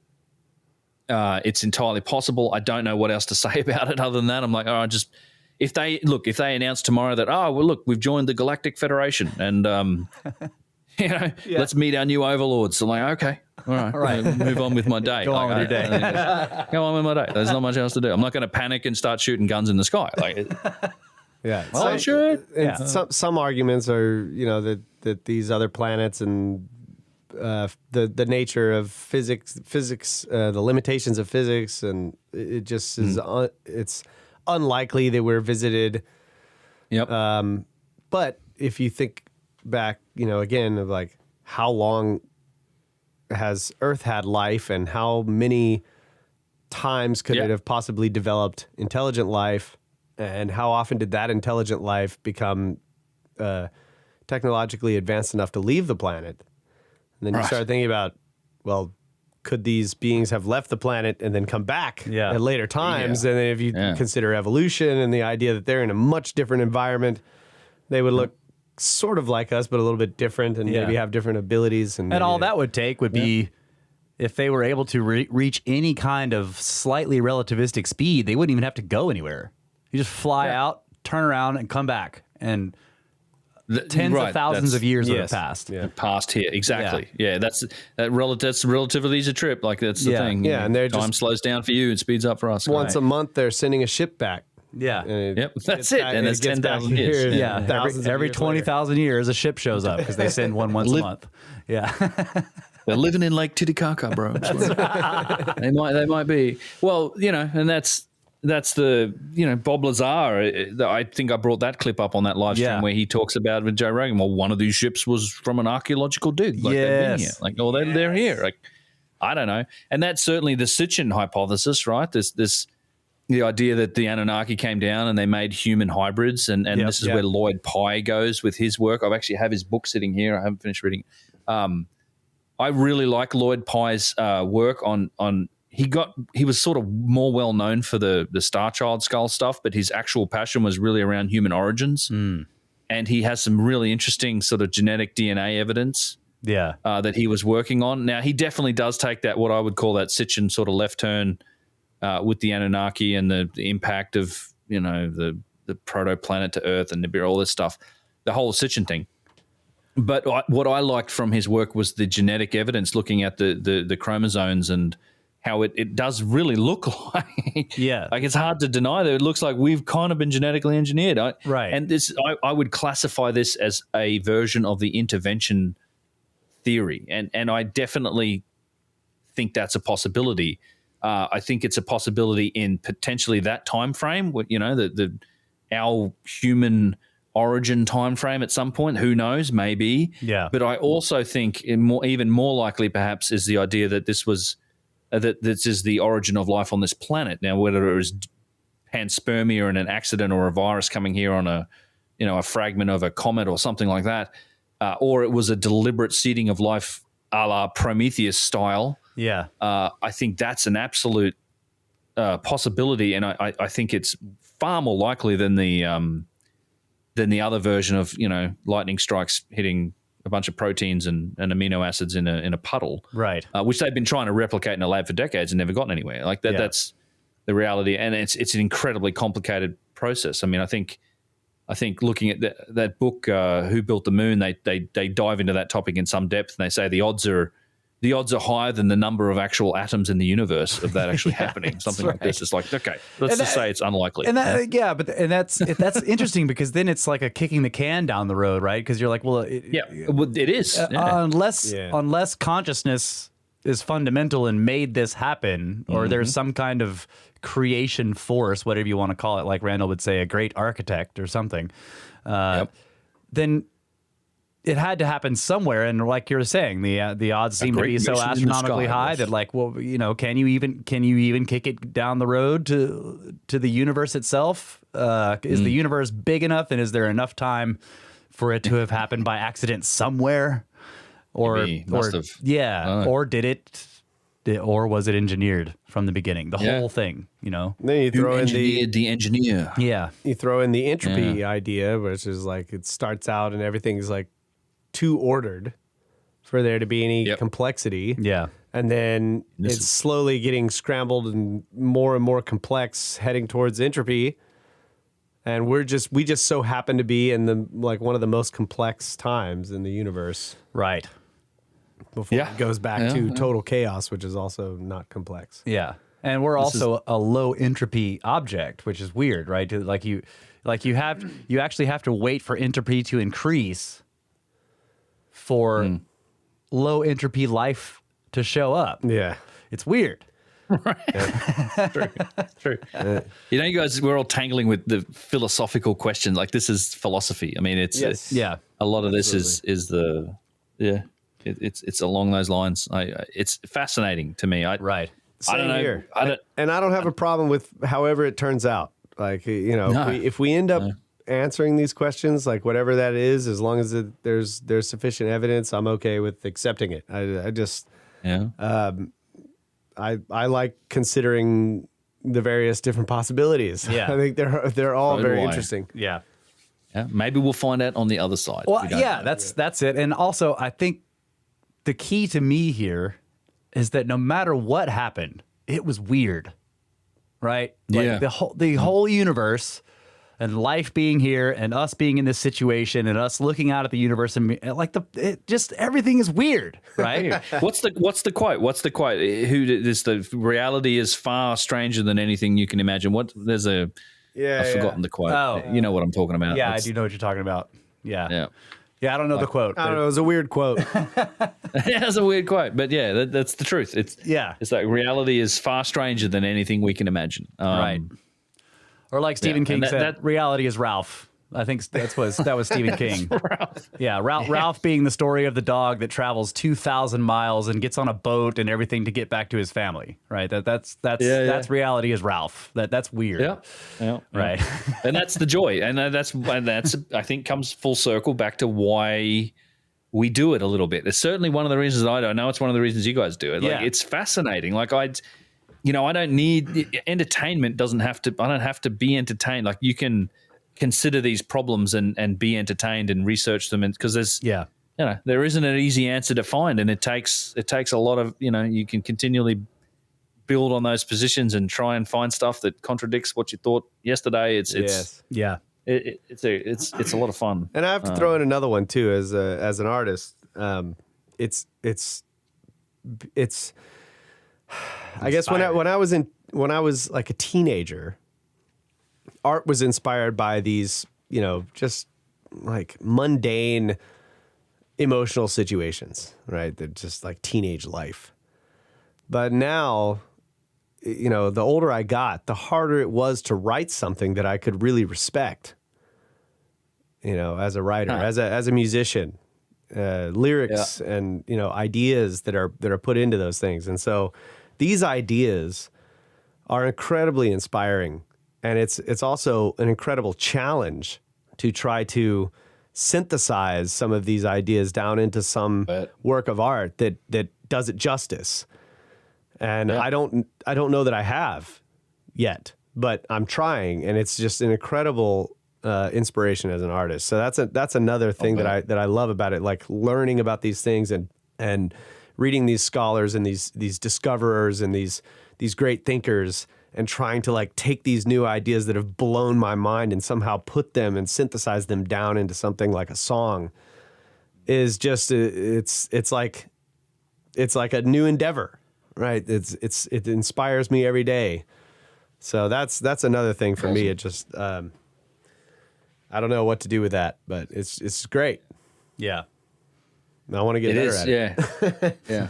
Oh, but I the only small relate, and it's a really small one that I could even put to that, is like the idea of like how to encapsulate this stuff into like a tattoo, like, you know what I mean? Right. Yes. Yeah. It's like, how do you? I don't know. I kind of Henry Hablack does that. Henry. Yeah, I know. Henry needs to help me out here. Yeah. He did show me his book. Yeah. Even like album art, right? Like this is one of the things we've been shuffling around. It's like how do we take some of these ideas and like illustrate them in some way. And, I don't know. It's just, it's a very inspiring thing as an artist. And I hope more artists, dive down these rabbit holes and create stuff that lasts. Yeah.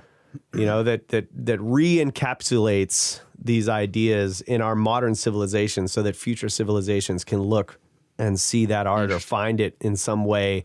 And it's like our time's iteration of these discoveries and these ideas and these thoughts and philosophies, Yeah. Yeah. That's really cool to me. It's interesting. There's a lot of, I know there's a lot of like funny, I think there's a correlation. If you like a lot of metal bands, like some of the dark metal bands that like tackle some of these topics, it's bizarre. I know this because a friend of mine runs bardomethodology.com. I don't know if you've ever heard of it, but he does a lot of interviews. He's done Hancock interviews. This is a guy that I've traveled with in the past on trips.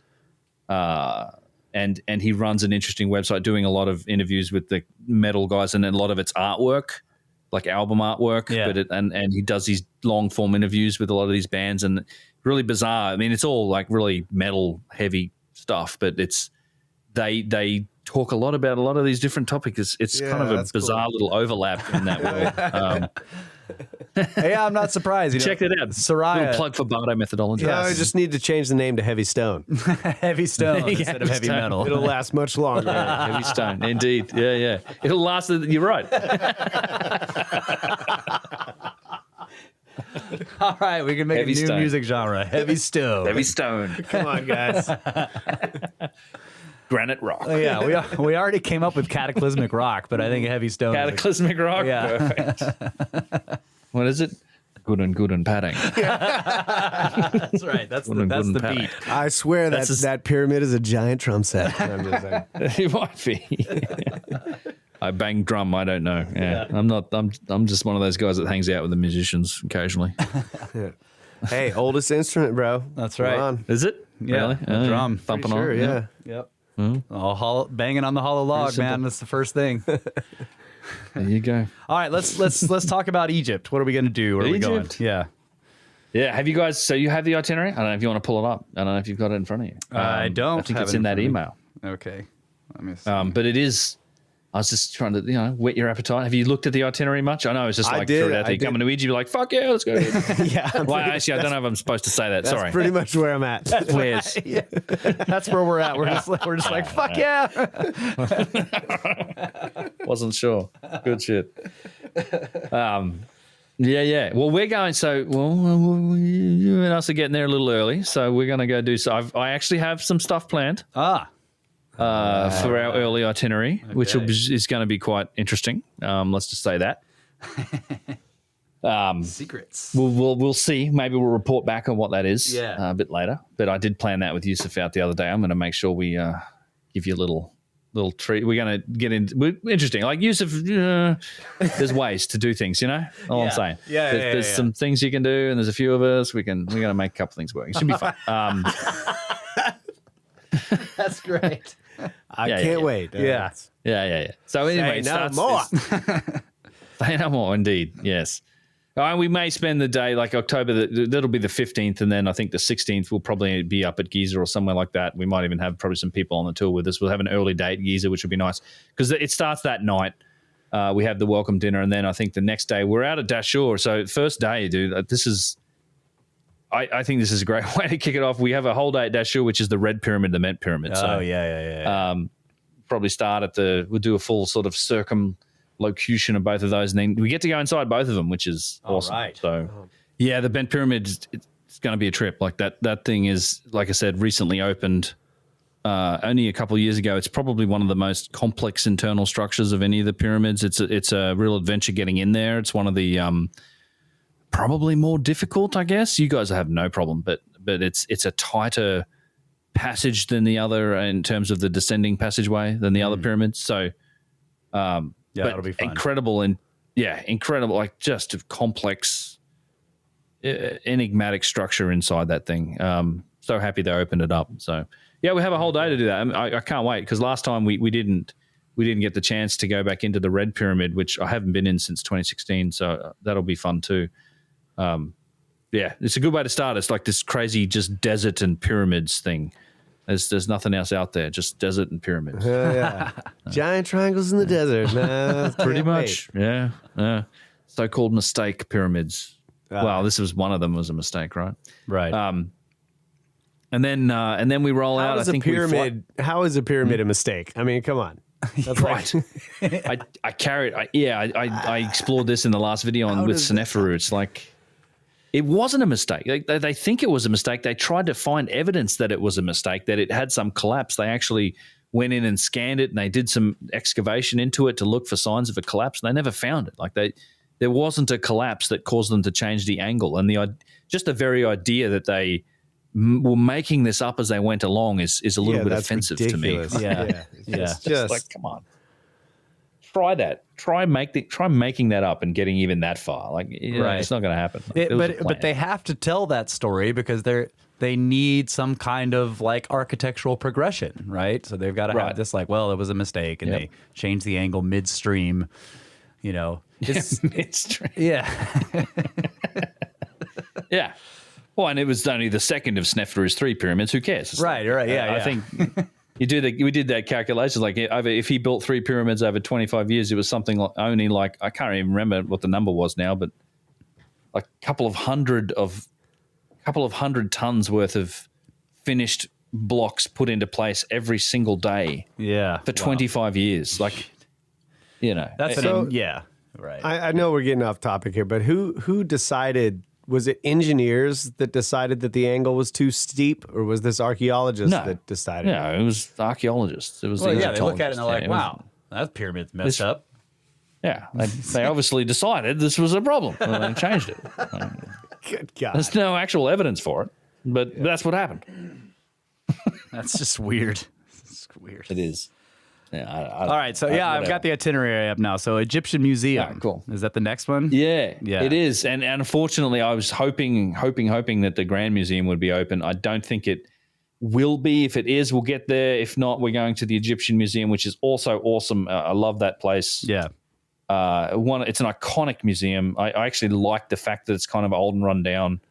It's just a lovely place, and all sorts of incredible stuff in there. Just chock full of evidence for ancient high technology. They've got the schist disc in there still. They probably would have moved it again on us because they move that shit around all the time. Oh yeah, they move it around. You got to go find it. Yeah. But there's the unfinished box. There's all huge amounts of stuff in here. It's a great museum. And then we're off to Luxor. And I was saying this to I think on another podcast or talking to somebody. I like that we're going up to Luxor immediately. Like we're leaving some of the big hitters for later, because the last tour we kind of did Saqqara right up front, and you got to the Serapeum up front. And, you know, it's like, this is one of those things that you want to leave to the end of the tour, because you do a lot of the stuff you do up front, you've almost moved on from it by the time you get to the end of the trip. You know what I mean? Yeah. It's like it's so overwhelming early on that it's difficult to like get into and really recognize some of the details. So yeah, you got to have your big finale at the end. That's what it means. That's right. To be a finale, right? Yeah. So we're doing that this time, which is great. So, Cool. That's not to say that Luxor and Karnak aren't the stuff in Upper Egypt isn't awesome, but I'm glad we're leaving some of the big hitters for like the Serapeum in particular and Saqqara, because I've got a little special surprise planned. Hopefully at Saqqara. Yeah, you guys don't even know about this yet. I'm going to keep it secret. Keeping those snake facts secret. Snake facts. And but yeah, so we'll fly up to Luxor, which will be a nice, easy day. And one thing I'd say on this trip, it's a little less, the pace is a little slower than the last trip, something I learned, even though the last trip was a little hectic. People enjoyed it, but it was exhausting, and we crammed a lot in. Yeah. In the 2 weeks. So we've got a little bit of an easier schedule here and there with this, which is nice. People get a bit more time to enjoy it, a bit more downtime here and there, which is cool. So then we kick off in the Upper Egypt trip, the Temple of Hathor, which is Dendera. So we were talking about Hathor earlier. Yeah. Dendera is just spectacular. Incredible columns, and a lot of this work is just outrageous. It's it's an amazing place. There's a lot to find there in Dendera, and then a visit to Luxor Temple, which is the home for, of course, a lot of the first sort of the colossuses that we'll see of the giant so-called Ramses statues, the single-piece granite obelisks that weigh Most of those ones, they're not as big as the others. These are like 300 or 400 tons. Practically, that's puny. Puny. And then a few of the big obelisks as well. We'll see some bigger stuff at Karnak, but Luxor in the evening is going to be spectacular. Oh yeah, they do the light. And yep, we see it right in sunset, so they light it up at night. Yeah, and we'll roll in through Luxor. We'll actually get another chance, I hope, to visit Luxor during the day later on, because we do have like a free morning coming up.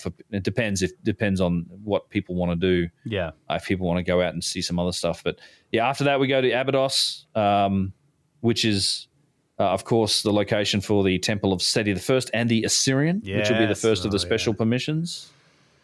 So it's a bit of a drive out to Abydos, but then like pretty cool. Like get to roll down into the Assyrian. We'll have a full exploration of 2 hours inside the Assyrian, basically, which is not something you normally get to do. You get to look at it from the outside, but we'll get to go down the mythical stair set and get down in there and look at it from the inside, which is something else.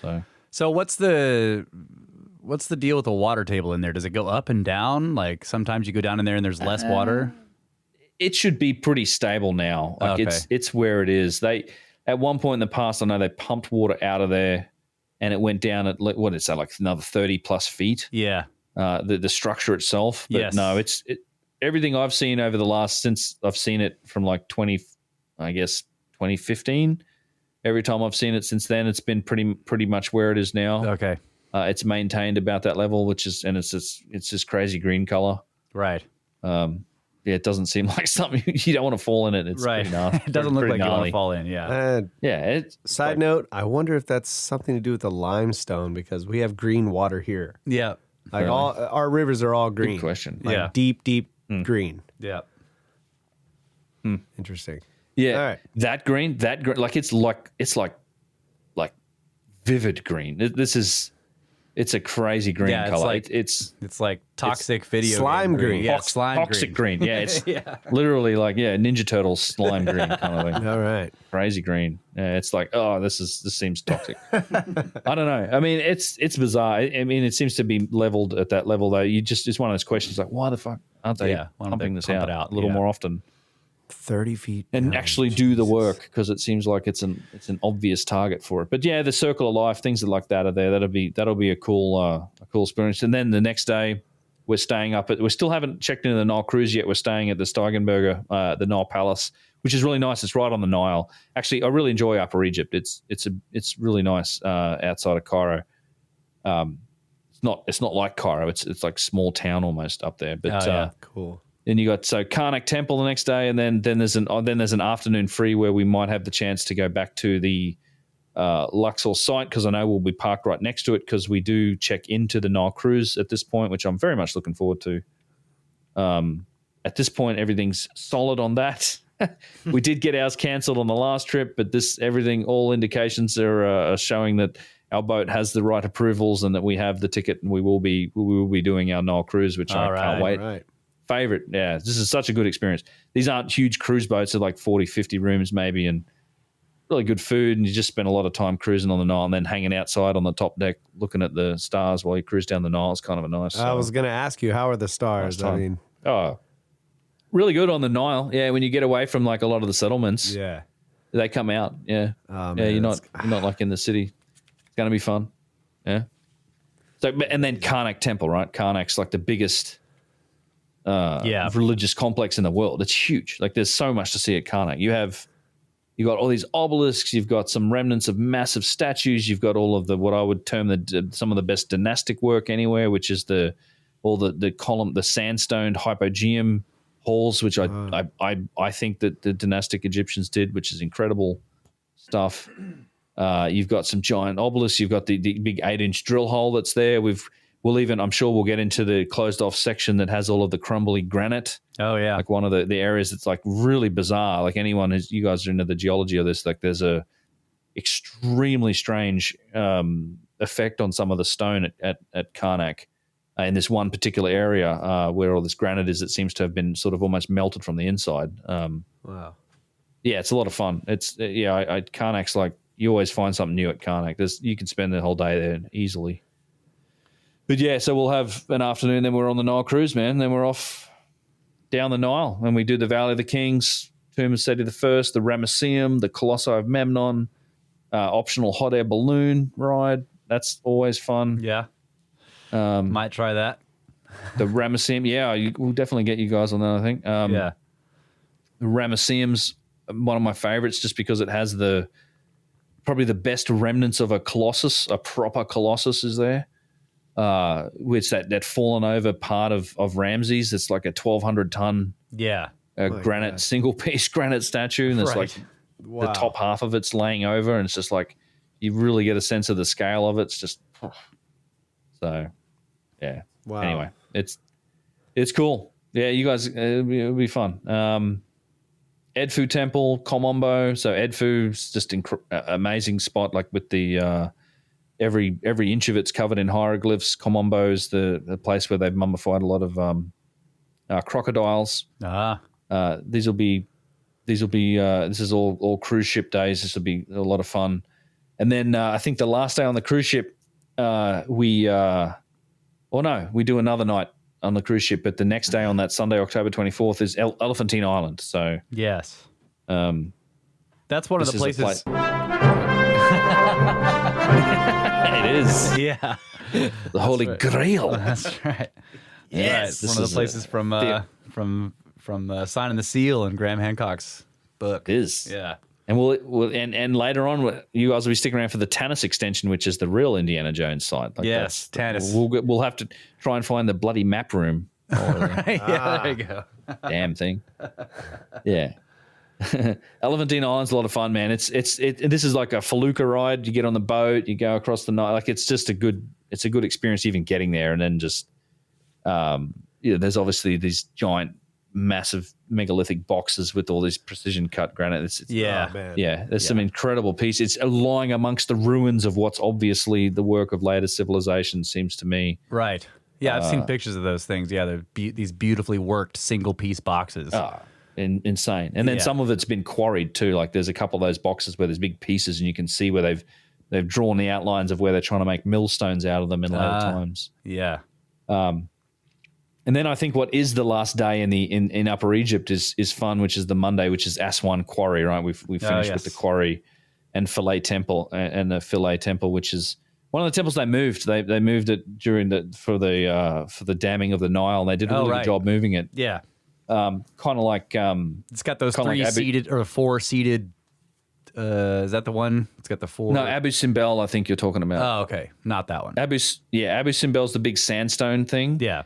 There's an optional chat. I don't know we'll see how many people want to do this if it happens, because you have to get up at 3 a.m. It's going to be quite a day to go to see Abu Simbel. I've never been out there, and I'll be honest, I've not really had a big interest to go out there because it's like I both consider it the work of the dynastic civilization, it's sandstone, and I think they've moved it. So it's like, okay. But they've done a great job. Like it's still incredibly impressive. I've seen pictures and stuff, but it's like a 3 a.m. Departure time. That's tough. We're going to be partying every night. Yeah. I don't know. Yeah, we'll see. We'll see. You never know what happens on the Nile. You know? Stays on the Nile. Okay. Stays on the Nile. That's right. There you go. Good times. But yeah, I am mad keen for the next day anyway, which is the quarry. Like I really want to get in there and scan a few of the things at the quarry. I've been there a few times, so that's always a trip. And that's the unfinished obelisk, the big 1,200 ton thing that's in the ground, and a few other things that are really interesting that most people don't see or they don't know about if they haven't been to the quarry. Like most people focus on the obelisk, but there's quite a lot to see at the quarry. Yeah, I can imagine. Right. Yeah. Then we're back to Cairo, and we wrap it up in Cairo with the big hitters. Abu Ghraib, Abu Sir, full day out there for those things. That's a special permission. Abu Sir is just, it'd be tough not to say it's one of my favorite sites. It's just chock-a-block full of drill holes and what I would call all the evidence for ancient high technology, the saw cuts, the drill holes, the different types of megalithic stone, the big blocks, all that stuff is out there at Abu Sir. And then Abu Ghraib's just a very special place with the alabaster, the I don't know, you'd call them the bowls, the cogwheels, the hotep. There's Yeah. the great Sun Temple, the base of the great obelisk that was once at Abu Ghraib, the biggest obelisk of Egypt. This is the one place that even the Egyptologists don't call it a tomb. They don't call it anything like that. They call it a Sun Temple. Yeah, it's a really special place. It'd be great. That's like if I do any trip I do to Egypt, like these two are sites that you have to include, like a special permission. They've been closed to the public for like 150 years, and Wow. you can't get there just as a general punter. You've got to like pay a bunch of money, get a special permission to go in there, or bribe your way in there. There's ways to do it, but you just can't go there as a regular tourist. And I think the reasons for it are fairly obvious once you get in there and you take a close look at it. It's it's impressive. And then so Wednesday, October 27th is Saqqara. This will be a big day. Yeah. Saqqara, yeah. I want to climb through the hole in the very back. Yeah, I know. We were looking at that hole in the very back. We're going to climb through there, and glad. Going in. In the Serapeum, you mean? Yeah. Yeah. Well, this will be the Serapeum. I'm really hoping we'll be able to get into some of the closed off areas, like the back area with the big box. We'll see. I don't know, but it doesn't. It's honestly not that important, given that everything in there is. I mean, there's 24 boxes in this place. This is like my number one site, pretty much, the Serapeum. I love this a lot. But there's a lot else to see at Saqqara. We'll have a whole day out at Saqqara. This will be a long day, and then followed by another interesting day up to the Fayum region, which is the Maidum, Hawara, Lahoun pyramids. So Hawara is the site of the labyrinth. Lahoun's the place that's got the most precisely made granite box anywhere in Egypt. Maidum is tremendous. Actually, particularly Kyle, I imagine you're going to definitely want to get into Mastaba 17 at Maidum. This is probably the most adventurous thing. You want to crawl in through something in like a robber's tunnel to get in somewhere. Yep. Yes. Maidum. Yep. Mastaba 17. All right. We're going to do it. For sure. Right. It's like a crawl through the sand to get into this insane, just perfect megalithic chamber beneath this huge, big mastaba. Awesome. Wow. Yeah. Now, is the Fayum region, is that the region that's like this big, what looks like possibly was a flood basin? Yep. Yeah. It is. Yeah. That's the big depression. Yes. Off to the I think it's the west of the Nile. So it'll be interesting to look at this landscape. Now we're we've also had the interested in the geology of Scablands, the landscape, that we've been in, like Quincy Basin and those kinds of landscapes, and seen what that sort of stuff looks like. It'd be interesting. It's mostly all agricultural now. Like it's literally just covered in. It's just green and and been all landscape. Like it's pretty much all. Like it was like a flood. It was literally like a basin, like a flood basin. It was a floodplain. So it's all green, and now it still operates that way. Like it's the recipient of a lot of their agricultural water, which I think is also the reason that they don't want to investigate the labyrinth too hard, because it would mess with all of this stuff. It would mess with the water, the canals, some of the water distribution into it. That's a whole other conversation. But that's why I think there was some resistance to the whole Matahar expedition and the guys that had discovered the labyrinth at Hawara, because it's basically right at the mouth of the Fayum. And there's a canal that cuts across that site that's delivering a lot of water to this agricultural region. Well, let's jot that down as a future conversation we should have on the podcast. Definitely. Yeah. I'd love to. Yeah. Yeah, we'll bring our shovels. We can try and dig, see if we can find the damn ladder. Hotel spoons. Yeah, we can hotel spoons from the hotel. That's all you need for a minute. And then it's the last day. Hey? You just borrow the spoon. Yeah, you borrow. Yeah, you borrow the spoon, return them. Yeah. We can find where Petrie found what he thought was the foundations, which was probably the roof. Yes, the roof of the damn thing. Yes. Yeah. Yeah, and then then we wrap up on the Friday, which is the last day of the main tour, which is the back at Giza. So it's a full day at Giza. We start early for people that want to do it, leaving at 6 a.m. for the Osiris Shaft, which we'll get to go down into the depths of the Giza Plateau. For people that are interested, we'll dip down into the underground 130 feet down, 3 levels through ladders to the Osiris shaft. Wow. With all the boxes and stuff under there. We spend the whole day exploring the Giza Plateau. And then at the end of the day, from 5 p.m. till 7 p.m., be a long day, we have our 2 hours in the Great Pyramid. All right. Pretty epic. Yes. We'll have all the chambers open, and there'll be just us girls. Wow. Yeah. Wow. Be fun. Just us girls. Man, that's just that just sounds absolutely amazing. Yeah, that's awesome. I'm giggling because it's so exciting.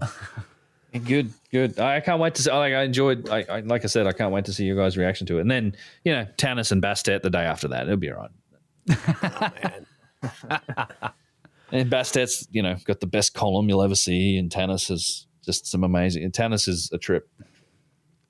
It's a couple of hours out on the bus ride, but they're it's a lot. We pack in quite a bit. You see quite a lot of it in the 2 weeks, and that's why these tours run the way they do. You get to see quite a bit. Yeah. Wow. Of these things. So bring your memory cards. Right. We'll fill them up. Yeah, we're gonna fill them up. I'm gonna need to buy some new ones. My memory card is in my brain, my friend. That too. Yes, that as well.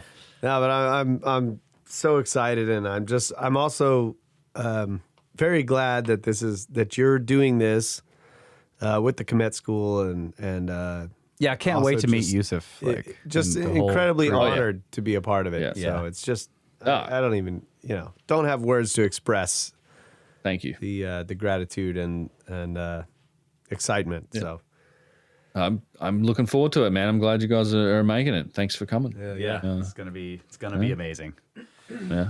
And maybe the Grand Museum will be open next year. Well, it will be. Yeah. So that's the thing, right? So anyone that's interested in this sort of a tour, that's basically a preview of what we're going to do next year in November. That's right. That's right. And it should be open. In fact, I just talked to Ildi about moving the dates to later in November so that we can accommodate for that opening of the Grand Museum. It's supposed to be open yes. in early November. Like that's the latest date. And of course, who knows, right? They're they're it's they're always ahead of schedule. Supposed to open budget. 2 years ago. Yeah, that's right. Like what do they say? It's like under promise and over deliver or whatever it is. Yeah, they've gone the wrong way with that one. Jesus, but it's supposed to be open. So this is basically the similar to the tour we're looking to run November next year. If you guys are interested, Yep. That'll be contact at the cabin trip. But hopefully we're going to work on some of the details while we're there in Egypt, and next couple of months we'll probably have the details and all of the rest of this available for that trip. That's right. And in the November 22 timeframe. Contact at Cairo. That's right. Contact at Cairo. Yeah. Well, thanks, Ben. Thanks so much for coming on or doing the swapcast with us. Thank you. We're really guys. looking forward to the trip next week. And I think this was a great chat. Fantastic conversation. We need to do more of this because we'll come on your show anytime. For sure. Bro. Yeah. Anytime. Yeah. Please. Thank you for coming on the show. Yeah. All right. Well, tell people where they can find. I'm sure all the Snake Force knows where they can find you, but give them the details anyway. It's you can find more of my stuff UnchartedX.com on YouTube. The channel is UnchartedX, also UnchartedX Live. If you're interested in any of my live streaming content, we talk about this stuff. Look at all my footage all the time. Also on Twitch, twitch.tv/UnchartedX. And on my website, you find all my details for social media. All the rest of that sort of stuff is all there. All right. Awesome. Yep. And for people, UnchartedX fans, we can be found at brothersoftheserpent.com. Indeed. We're mostly an audio podcast, but we do have a YouTube channel, so you can look that up, Brothers of the Serpent. And I also have a Twitch channel, but I only play video games. Yeah. Russ has been streaming. That's right. Snake Bro Russ. Look me up on there. Give him a follow. All right, Ben. Thank you so much, man. Thanks, guys. Yeah. Great talking. Always a pleasure. Cheers. Cheers.